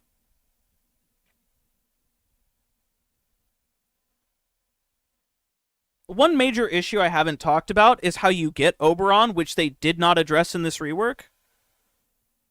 Which you get Oberon from Railjack. And to kind of paint the full picture for everybody here, Oberon is going to largely be useful in content that is under the sortie level. Sortie level to under sortie level is where he's going to really excel because of the way his 2 and his 3 work, right? Because his 1 and his 4 are not useful for anything other than, like, very niche specific like content in the high level context. And at that point, if I'm spending 100 energy on an armor strip for a base radius of 15 meters, like 100 energy for a 15-meter armor strip is not... no. No. Fuck no. Absolutely not. No. I said we were going to talk about armor stripping, and we were going to talk about it to kind of explain why armor stripping is such a bad... It's in a bad state. It really doesn't make a lot of sense right now. So let me just zoom in here. Nice big ol' zoom for you guys. You guys get big numbers here. This should be legible, right? Here is basically old armor scaling compared to new armor scaling, right? And so you can see for an enemy that is at,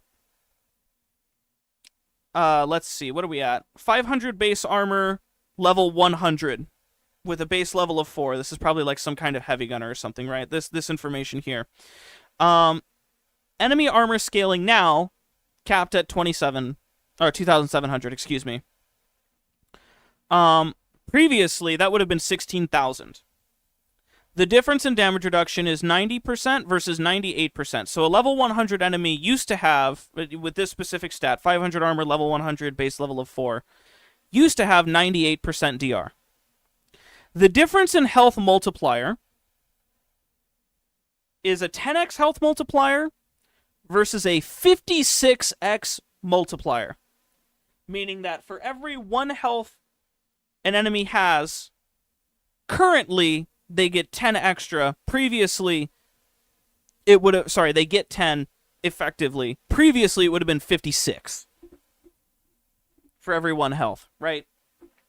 And here's where this becomes kind of absurd.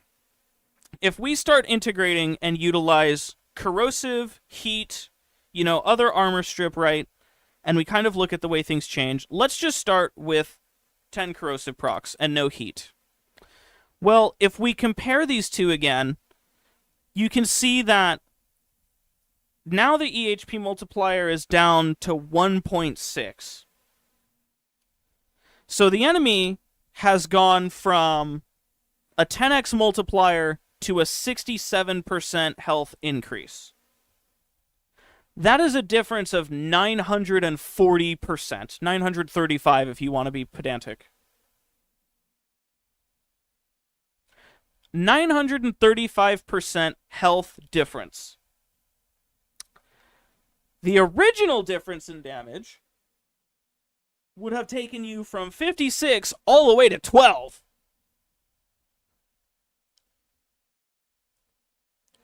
Which is a significant difference of about 4 times effectiveness. But let's make this more extreme.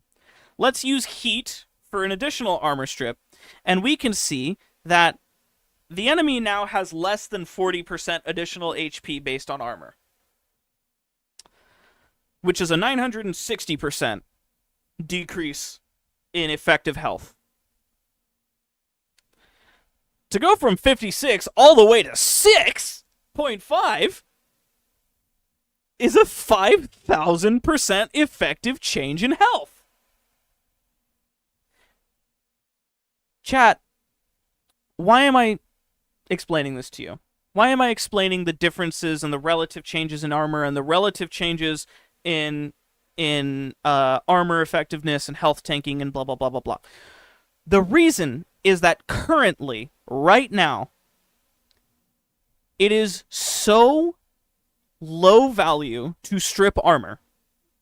It is one of the lowest value changes that you can actually make right now. Stripping armor back in the day used to actually give you a large multiplicative difference in your damage effectively, right? Not in the regular damage number, but in the effective damage number, right? So effectively, you would be dealing more damage. Now, the damage you see, it wouldn't change too much, right? And that's because the damage reduction multipliers, well, we're going from 98 to 84% damage reduction. And visually, that doesn't really make a lot of sense, right? Visually, like, the difference between 98 and 84 is very small. But the actual effective change in multiplication is so massive that if you just compare old armor scaling to new armor scaling after Jade Shadows, I mean, the difference is night and day, right? The old armor strip difference removed 16 million armor as opposed to what we're at now, which is less than 3,000. From 2,700 to 270. But despite that, this, like, people still seem to think that armor strip is, like, good or worth it or worthwhile. And guys, I hate to break it to you, but just using corrosive and heat removes all of the value out of armor stripping. Like if you dedicate any more space to stripping armor, you're basically wasting your time to get a 40% damage increase effectively out of 960% effective damage change. Sorry, out of 1,000. What's the difference with a 96% strip with corrosive and heat? Literally nothing. So if I go over and I just do, like you said, 96% random armor strip here,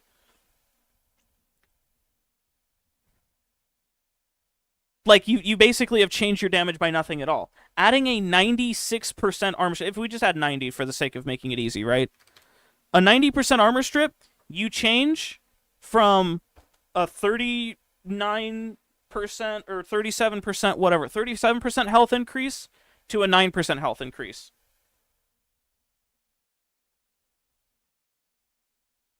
As opposed to, you know what I mean? Like, the armor change is just not worth it. Now, if you do the 50% base for Oberon's ability, 25% health increase. As opposed to not using it at all, which is 39% health increase. So you're spending 100 energy on increasing your damage by nothing. I mean, by literally nothing. And to showcase that, we have, I believe, 30 base damage over here, shooting against a target. And if we just look down here, the difference, 22 versus 31, we'll call it, because it's going to round up, right? 31 damage. 22 versus 31 damage. You are fighting tooth and nail for 9 damage.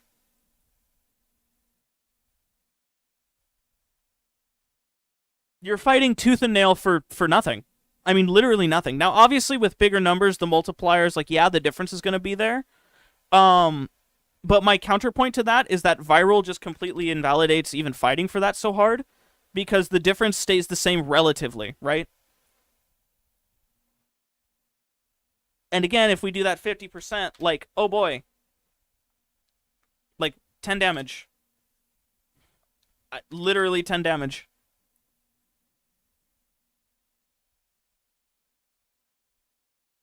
You know what I mean? Like, it's just not even, it's not even comparable. This 25 to 31.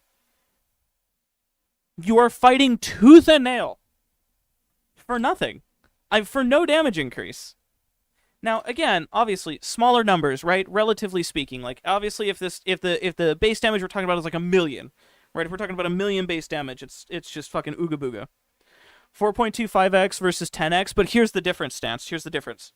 We're not talking about 10x. We're talking about 4.5x versus 1.3x. That's the difference. Because you're going to be using corrosive.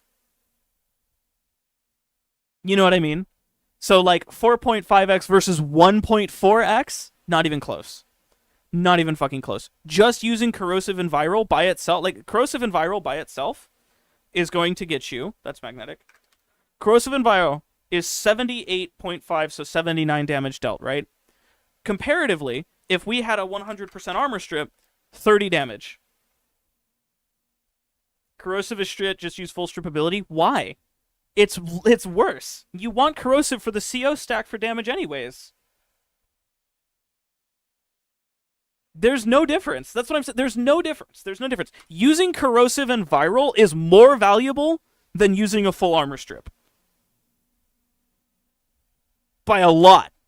By double. CO is useless. Alright, well, now I know you're trolling. Now I know you're shitposting.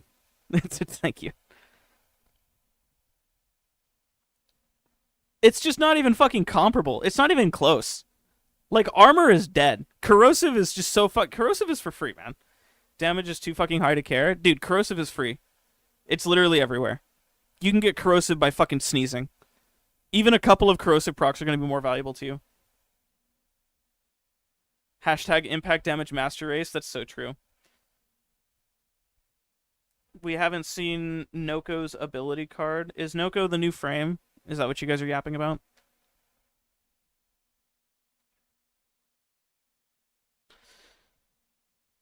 No matter how you split it, and no matter how you dice it, right? Armor is dead. Armor is completely dead. There is quite literally nothing to justify spending energy on an armor strip, because why would I spend energy on an armor strip when just using corrosive for free at no cost to my armor, which by the way, just to throw it out there, like, I think one bullet from my compressor, I need these guys to be higher level. Hold on, this, I need to clear that and just grab one bombard. I'm 90% certain one shot from my compressor will full prime with viral, cold, and corrosive. Yup, corrosive, viral, and cold from one bullet. Not including the other statuses effects that you get from this. So, I mean, like, there just is no argument, like, there's no argument to not be using corrosive. It's so available. Nice, one enemy. Stance, you know the compressor's an AoE weapon, man. You know this. You know that the compressor can just fucking ooga booga. Everybody hit. Everybody max corrosive and viral. I'm not even grouping enemies or doing anything like that. Have I checked the damage attenuation workshop? If so, thoughts? I think there's a lot of good things that are coming from that. I think there's a lot of potential for that to be really, really strong. Even further than that, by the way, just to throw it out there, if you guys still aren't maybe fully convinced for some reason or another on, like, corrosive and viral, Tempest Barrage. If you really wanted to armor strip, it's just more valuable to use the Tempest Barrage. Because, like, this is 25 energy, and, I mean, it's just corrosive viral priming. And it's also good crowd control. And it's spammable with a really fast casting animation. I think it doesn't even interrupt reload, does it? Let's see. Yeah, it doesn't even interrupt reload. So, I mean, no reason to not use that. And again, if you have a grouping tool going on, then, like, you're just chilling. Super spammable. Covers a huge area. Again, why would I ever armor strip if this exists? Lasts for a really decent time. Tempest is one-handed. Yeah. A lot of good stuff going on. Like, just armor strip is just not good. Because the relative damage difference from using corrosive to armor stripping is, again, basically 40% difference. As opposed to using viral corrosive for a lot more. Viral corrosive is... Let's actually do the math on that real quick. So, 10 minus 1.398, right? Dude, I hate when I have to do this. Why? Okay.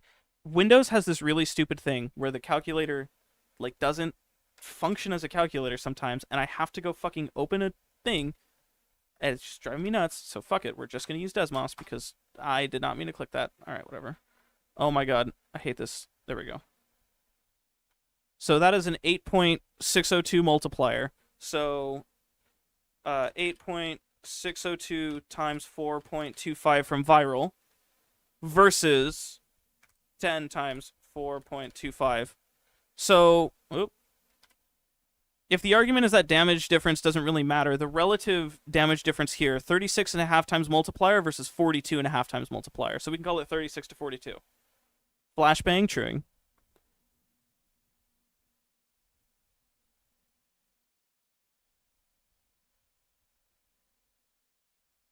There is no reason to overinvest in your armor stripping. Having OG strip is worthless too because magnetic does HP percent on break scales with scales multiplier with duration mods. Desmos, my beloved. Desmos.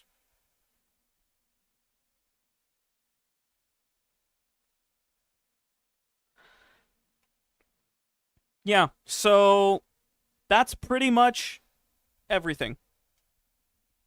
For Oberon. That is everything. The only thing I'm going to do now is I am going to just let this rework thing play muted. And we're just going to watch it at 2x speed. And I just kind of want you guys to look at Pablo's face. And look at his eyes. And just look at how fucking sad and uninterested and bored he is through this demo. And just kind of, like, look at what he's even doing in gameplay. I mean, he's not even playing the game. He's not shooting the enemies, he's not killing anything. He's not doing anything. He's just jumping around. Look at how fucking miserable he looks. This just looks fucking depressing. Is heat viral better than heat corrosive? Yes. By a lot. By a lot. Genuinely looks like my dad watching me throughout the years. The community asked, the community shall receive, but not what the community asked to receive. The fucking monkey's paw. Yeah. I pointed it out that whenever he goes to pick up life support, his invuln lasts long enough in conjunction with his base shield gate for him to pick up that life support without taking any damage at all. So he takes no damage, and he picks up life support because he, like, this entire time he's had his third ability active, right? He's had the third ability active literally the entire time that we've been watching this, and the entire time he has not healed once. He could have just not been using the third ability for this entire demonstration.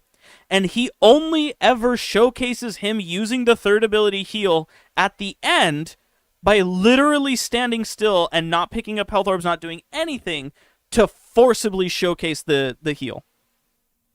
He has to force and go out of his way to showcase the heal because it literally never triggers because of the invuln spam and because of the shield gate. Notice, the ability is still on. He has not regenerated any health this entire time. The entire time the video is playing. There has not been a single moment where he's lost HP and started healing. His third ability, being active, is just draining energy for no reason at all. It shouldn't even be on. There's no reason for it to be on. He doesn't have the augment active, nothing. Again, there it is. That's him forcing it to heal after fucking standing there forever.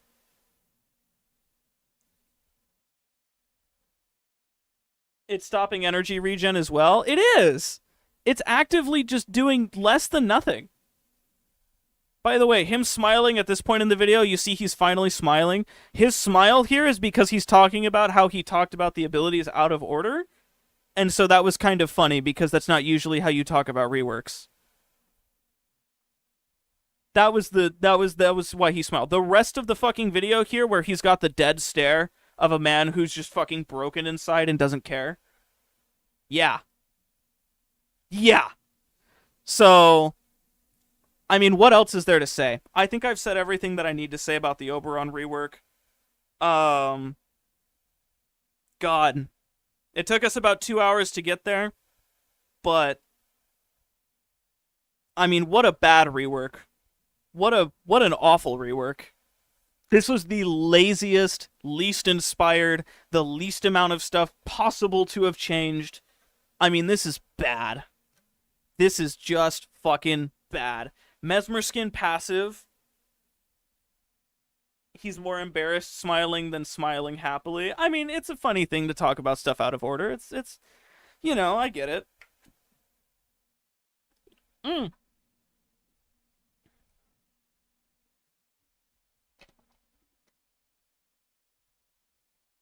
I'm so sorry they did not take your rework into consideration. I just feel bad for you guys more than anything, to be fucking completely frank with you. To be so fucking honest with you and so frank, because I'm not the only person who comes up with rework ideas. It'd be very selfish of me, and it'd be very greedy of me to be, you know, how come they didn't take my rework into consideration? Which, by the way, speaking of my rework, I guess we can actually finish off with what I would have done for his fourth ability. Either that, or I could leave it as a little treat for you guys in the description of this video. I'll just yap about it. Why not? I'll yap about it. My change would have been an Exalted Sword and Shield. Because I think an Exalted Sword and Shield... Is he normally a person that smiles a lot, or are you reading too much into it? No, he smiles a lot. Pablo's a very jolly, happy guy. Pablo's very chill. Exalted Sword and Shield. These are the base stats for it. 90-degree blocking angle. I would have liked to see a faster attacking speed. You asked a couple months ago what you would do for the rework. Yeah, you did actually. I remember that. Exalted, Sword and Shield, and fast. Sword and Board propaganda on top of Well of Life propaganda. 2.2 crit damage is maybe the only thing that's I think could be up for change just because we have so much CD available. Caught up to your situation. Sorry. Hey, dude, thank you. I appreciate that a lot. You do not have to give me money. I appreciate that a lot. That's very nice of you.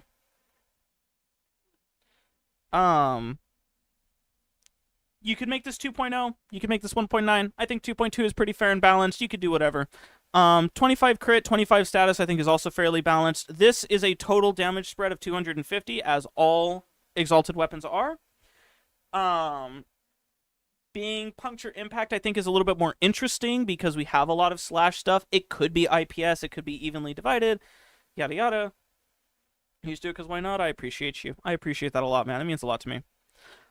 Base range of 2.5, pretty standard stuff. Follow through 100% makes sense for Exalted Sword and Shield, Exalted weapons in general. So Exalted Sword and Shield. And the special ability for this Exalted weapon would have just been that blocking reduces the damage of nearby allies within 10 meters. It could be, 45%, 50%, I think I put 45% here. And also, the damage absorbed is stored to be released on the next heavy attack. So these two things might sound very familiar to you. And the reason that might sound very familiar to you is because these are the augment mods for the Sylvan Aegis, which is 50% damage conversion on blocked damage, and the Akin Brunt, which is electromagnetic shielding, which reduces the damage of allies by 50% within 12 meters. So my idea was, hey, combine the two of them for a special ability, and you know what? If you even really wanted to, you could make it so that heavy attack kills with Oberon's Exalted Sword and Shield drop health orbs. Because fuck it, we want to make him drop health orbs, right? Sure, make him drop health orbs on heavy attack kills. I think that would be really fucking cool. I think it'd be really cool for a couple of reasons. One, the Sword and Shields are really, really, really, really fun. I like the Sword and Shield weapons a lot. I think that they are some of... Motherfucker has 3 Oberons. You're goddamn right I do, bro. Those who grow, bro. Those who grow. Those who grow. Sword and Shield is one of my favorite weapon categories. And Shield. I think there's a lot of really cool things you could do. What? Huh? Oh, rip and shred. Gotcha. Those who crow. Those who crow. Those who grow. Those who bro. I think the Sword and Shield weapons are really fun and they're really interesting, and I think they're very cool. And we did just recently get the Tack and Lug, which has a unique heavy attack that does blast, and it's got some cool stats going on. Or that's actually the Praetos has the or not the Praetos. What the fuck is it called? The these things. Why don't I know the name of these things? The Tonfas. What's the Tonfa weapon? The new Tonfa weapon we got. The Tonkat. The Tonkat has the cool interaction, not the Tack and Lug. Sorry. But the Tenet Agendus has a cool ability. Cobra and Crane, you throw the shields, kind of lame. This has a cool ability. This has a cool ability. Like, all the Sword and Shields have really cool abilities, and I love them a lot. So I thought, screw it, dude. Give Oberon a Sword and Shield that has a cool ability. And you don't even have to reinvent the wheel. You can just make it 2 other abilities that already exist, fuse them into one, and boom, you've got a cool thing going on here. Like giving allies damage reduction instead of armor, which is way more valuable and way better and way cooler.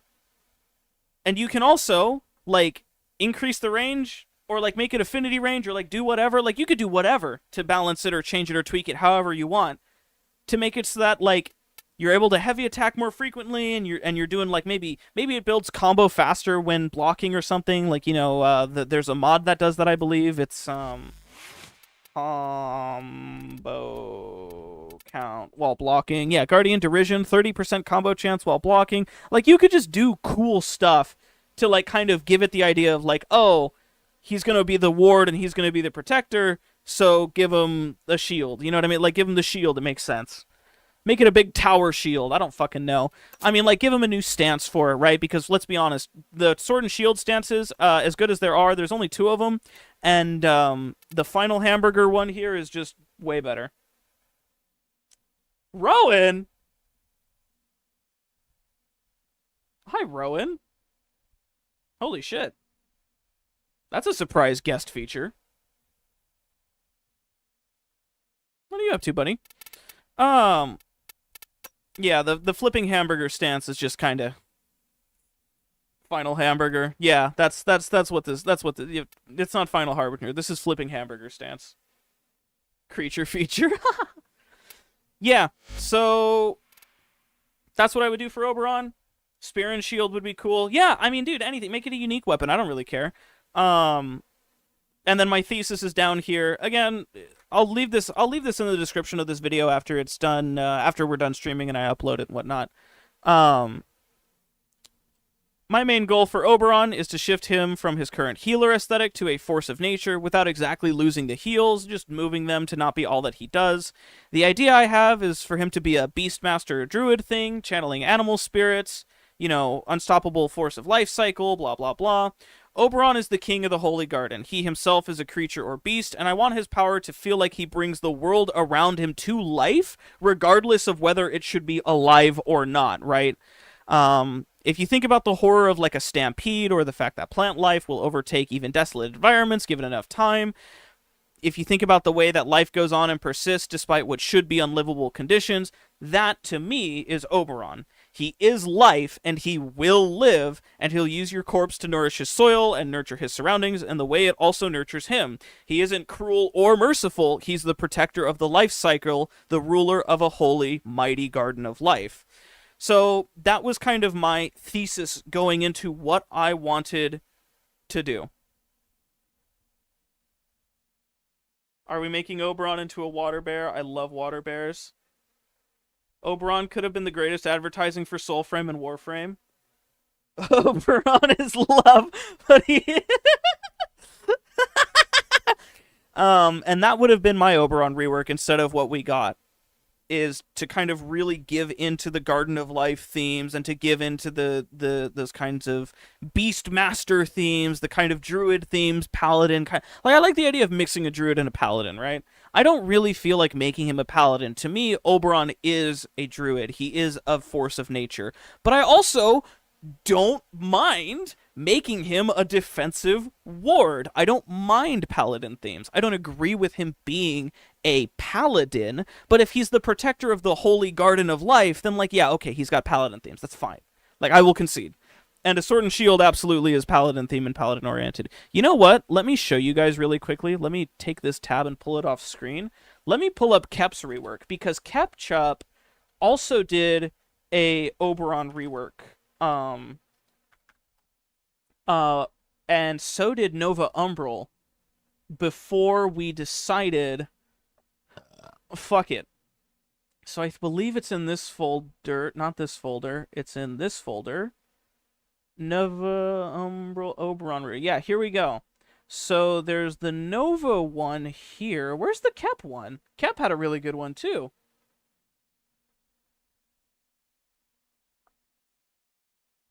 Hold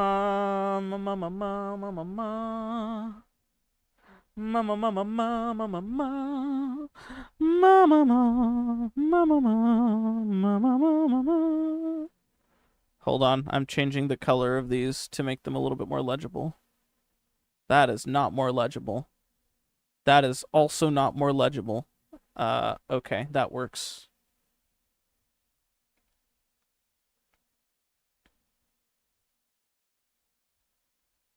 So this is an old Nova Umbral suggestion. We were working on a Oberon video before we were working on an Oberon video, and then we were working on a Haro video, and this was before Nova Umbral retired. So I don't feel too bad showing you this, because I don't think we'll be coming back to it. Nova wanted to go way in on the paladin idea, the light idea, kind of this holy being, radiance, radiator, blah blah blah, that kind of idea. Um, so he channels pure light energies to benefit himself on the battlefield. Within the affinity radius of Oberon, all allies become empowered through light, which grants them faster movement speed, increased max energy, and faster casting speed, including Oberon. So Oberon has kind of an innate faster casting speed, max energy, and movement speed. Which again, it isn't Oberon part of the whole Silver Grove thing? He is, and so having him be more of a bringer of light, and kind of integrated with that sort of stuff makes a lot of sense. When he wields sword and shields, he also gains a 20% faster attack speed and melee damage, so similar to the Excal passive. Instead of swords, it would be sword and boards, which I think is really fucking cool. I like that a lot. I think that's cool. First ability, Smite. Keep the properties of the HP and shield percent scaling, but give it a new mechanic.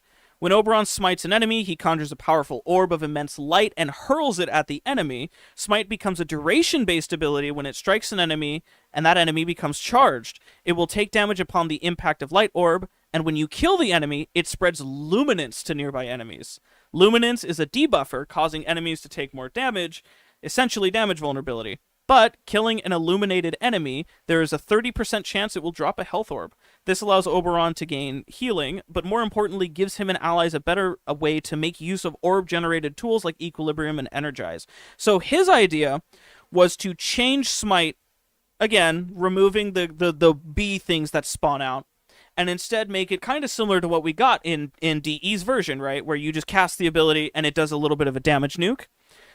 And he wanted to give Oberon an Illuminate status effect, which I think is very cool. I like the idea of giving him a light-themed status effect. We don't really have a Lightbender frame. We don't have anybody who deals with reflections or optical illusions or light or, like, blinding. It could be very cool, right? Quality of life. Oh, he does have Smite orbs. The orbs of Smite will continue to focus damage until that enemy is dead. So maybe it just does like X amount of damage per hit. The closest is Mirage. Hey guys, I'm not gonna lie to you. Not only did I entirely forget that Mirage's theme is supposed to be light oriented, but it's not really. I mean, it is gameplay wise. Like, yeah, it is. It is. But I forgot. You guys are right. Yeah, that's fair. You know what? Fuck Mirage's second ability. I know it's a good ability. Make it an optical illusion. Anyways, moving on. The augment would be unchanged. That makes sense. Nova Umbral's rework. Never admitted defeat. I did admit defeat. I totally forgot about Mirage being a light theme. Mirage says hi on the light bending. Yeah, no, that's true. That's true. I didn't even think about that. You know what? They added a radial blind gem to her too. It's always done that. Trap the enemy into the maze of mirrors. That could be cool. Rollerblading themed frame. Exalted sparring weapon. Hard life projections. Half pipes. Grind rails, kick ramps. Basically neon from... Nice. No, it's nice. No, I like that, Rowan. That's fucking big. That's big. Excal uses his sword to blind. Yeah, but he's not a light-themed frame. Come on. We have blinds in this game, but we don't have, like... I mean, yeah, Mirage is the light-themed frame, the light refracting blah blah blah frame. God, I just didn't even think about that because it doesn't feel like it. Is it just me, or does Mirage not feel like the reflective frame? He is light-oriented? He uses... not light-oriented. Can we have a bee-hopping frame? Advocate for that theme because it'd be so cool, and also sparring weapons are ass? That is true. Gara has a weird mirror 3. Yeah, true. Rollerblading should be for Najah. I've always wanted a mirror frame. Mirror frame would be interesting. Maybe that's what I was looking for, a mirror frame. When I was thinking like light and like refracting and stuff like that, I don't think mirage. I think like the Doctor Strange scene in that one movie where he literally fucking puts you in an optical kaleidoscope illusion and like the fucking buildings are folding over and cool shit like that. Mirror theme doesn't feel like a light theme. I totally get that. Gara and Mirage are mirrors. I don't see Gara as a mirror. She has a mirror ability technically. It doesn't actually do any mirror things though. I hard disagree with that. Anyways, getting back to the Oberon suggestion by Nova Umbral, Hallowed grounds would be radiant grounds, full radial degree, blah blah blah. Increased from base range of 30 meters instead of 20. That's kind of nuts. I wouldn't have done that. Holy shit, he's nutso with it. Total of 25 seconds. Power is now like an aura similar to Equinox, and because of this, only one can be active at a time, so maybe that would be why. He's changing it from a casting area to be a radial around you. Radiant Grounds would prevent status immunity. It would give you status immunity because it's an aura now. You don't have to worry about blah, blah, blah. The new mechanic is that enemies that enter Radiant Ground, every time a status effect is prevented, it gives Oberon status damage at a hard cap of 50%. Oh, that's kind of fun. Feels more mirror-themed. Every day the Glassmaker plotline becomes ancient history. Back in Medea, Eclipse changed based on lighting. That's true. That is true. Synergy between Smite is that kills under Luminance. Regenerate Oberon, ally shields within Radiant Grounds. Interesting. So Smite kills would give you some shields when you have this ability active. Multiple Radiant Grounds will not stack. Augment when illuminated enemies are killed. Extend the duration of Radiant Grounds. It's a 2-power augment. Yeah, because it's tied to the passive and the dun-da-da. This is actually really cool. Different alternate augment. I had an augment. Base range increased by 35%. Killing illuminated enemies now spreads the ground by 1 meter. And refreshes the duration by 1.5. Oh, that could be cool as well. But I thought it was a base thing. I didn't think it was moving with him, so that would be why. Make it shrink over time or something. You want a magnetic frame with north and south mechanics? Not like a mag frame, but like a directionally magnetic frame? How would that work? What would that look like?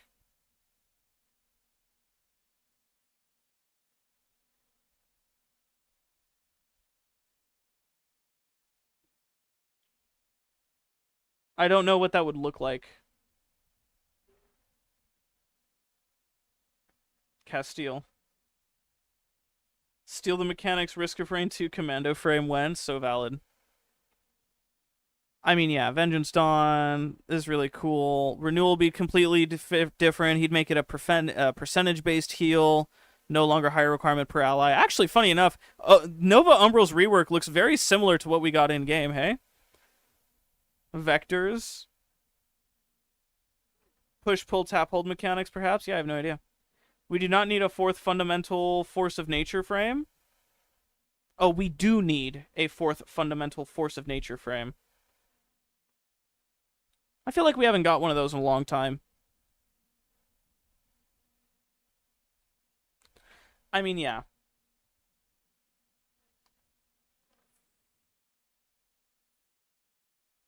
Can we just turn Hornet into a warframe and throw silk needles at enemies and look fancy? That's so valid. Yeah, I don't know what happened to my copy of the Ketchup rework. I had his rework, and I guess I don't know if he deleted it or what, but he had an idea where the important difference between it was that the 4th ability would instead kind of be like a Lifeweaver tree from Overwatch, where you sprout a big fucking tree in wherever you cast, and like it has leaves that rain like fire petals down on enemies for crowd control, and it has like big healing waves with like pulses of fucking shield regen and like energy and like cool stuff. So like he had this idea for like a literal tree of life that Oberon would resurrect or erect, I should say, and it would be really cool. And yeah, that's really funny. That's really funny. Love the new passive. Pretty much everything I've ever wanted. Appears to be powerful, though not inspiring. An improvement, but I don't see why you'd play Oberon when Dante exists. Is it just me, or do some of these look AI generated, bro?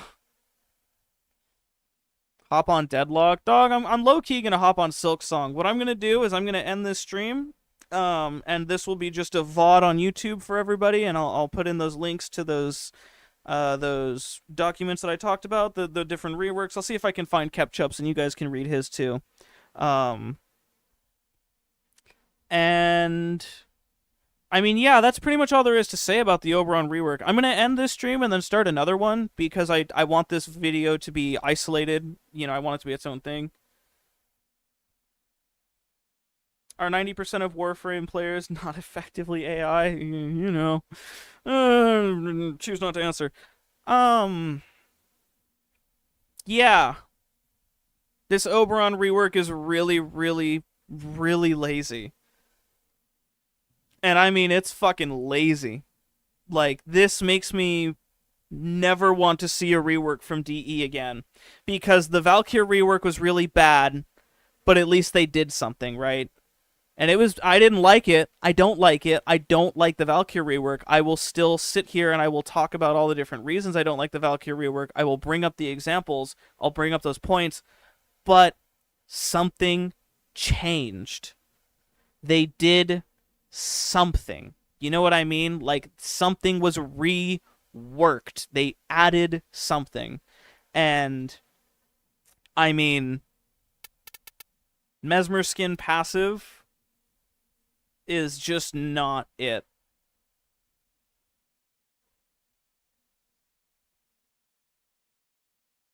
You know, Castile, you know what that sounds like? That sounds like a gravity-oriented Warframe. I've wanted a gravity-oriented Warframe for so long. Crazy how we went from reworks like Inaros, Nova, Nyx, and Hydroid, and now we got this. Can we get the old Evil Balance guy back? Yeah. Yeah, I miss when stuff was getting nerfed and when stuff was balanced. He practically killed Warframe, but can we have it back? I mean, he didn't really kill Warframe. Because if you think about it, the game has... I mean, the game has... still fine. Still lives and breathes. Enemies affected by magnetic, hit scan could change. Ascend to DE Grant, rip Scott, remove Pablo. I mean, I don't think that this is a Pablo brainchild, if I'm going to be completely honest with you, because this doesn't feel like a Pablo signature. He definitely, you know, he signs it off. He's the head of balance, so he's the last guy it gets passed through. He's the veto guy. He's the final check, but this doesn't feel like a Pablo fault. This doesn't feel like a Pablo issue. This isn't Pablo being Pablo. You know what I mean? Because I don't think Pablo would put Mesmer Skin as a passive, especially after supposedly arguing that invulnerability is bad on Valkyr.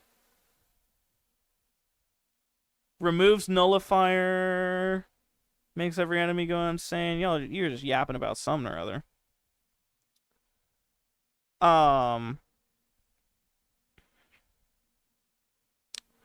Yeah. Just not good stuff. I mean, just not good stuff. At least some of these people are...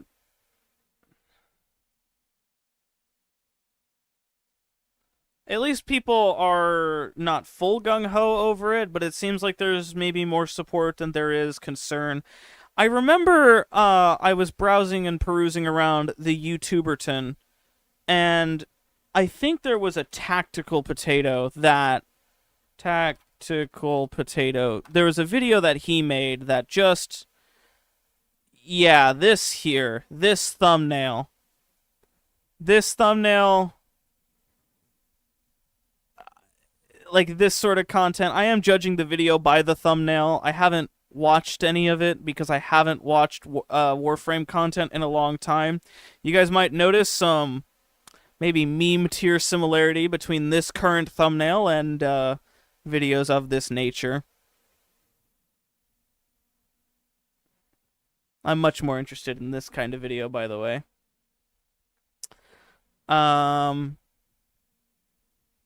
Yeah.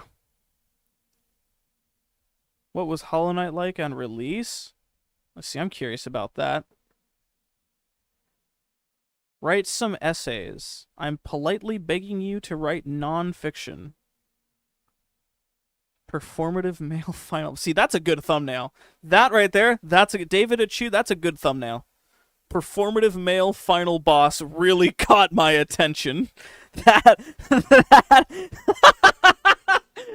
That caught my attention. Anyways, that's the Oberon rework in a nutshell. And that's a lot of the issues with the Oberon rework. When we get the rework out and we have it, I will yap about it more, and we'll go into further detail, and we'll see what is to be made of the second and third abilities. Maybe they do something to change or buff these, or, you know, maybe they do something about the fact that they just don't have, like, this being an augment is really bad. I mean, this is really bad. These two abilities do the function and the role of this one ability, but worse. You know what I mean? So we'll see what comes of Oberon in the coming rework days. We'll see what happens. You know, maybe they decide, hey, let's put a pause on the rework and we'll address some feedback and we'll say, hey, we actually really weren't happy with it. We don't like what we've done. Maybe they'll just fucking send it and drop it and they really don't give a shit. They don't care. I mean, it's bad. It's bad. So, yeah, that's the Oberon rework chat. I'll start up another stream pretty much right away, and we're going to play some Silk Song. I'm probably going to actually take a small break and be back in like an hour. I'm going to get food, because I'm a hungry boy. And, yeah, after I get food and come back, we'll play some Hollow Knight. So, if you guys are already in the Discord server, make sure you guys, you know, enjoy, have fun, be ready. You'll get a notification. I'll go live and yada yada. If you guys aren't in the Discord server, make sure you're subscribed, notifications on. I still am not opening access to the Discord server just yet. That'll be coming up soon. You 100%ed Silk Song, very fun. I need to finish 100%ing Silk Song. I have a couple goals and tasks that I need to finish up on. One thing I'm at right now is I'm fighting Growl in Bile, or Growl, whatever his name is, in Bile Water, and he's kicking my ass. So we'll do a Silk Song stream, for probably a couple hours. But I'm gonna go get food, all that fun stuff, and yeah, Discord server will be opening again shortly. My videos will be coming back shortly, all kinds of stuff. So thank you guys very much for watching. Obviously, if you guys have your own opinions, your own Oberon rework ideas, your own kind of changes, what you would have liked to see, what you're disappointed by, if I've inspired you, or if somebody else inspired you for Oberon rework stuff, you know, interact and drop comments in the actual main video. Even if you're here in chat right now, that sort of engagement boosting is really good stuff. So, plans on doing level cap runs are over entirely? No, not at all. I just did some level cap runs last week with Neru. I just didn't stream any of it because the game is really boring level cap wise. But yeah, I'll be back in like an hour. Like I said, I'm gonna go make food, and then when we come back, we're gonna play some Silk Song. So, you guys have a good one. Take care. Bye bye.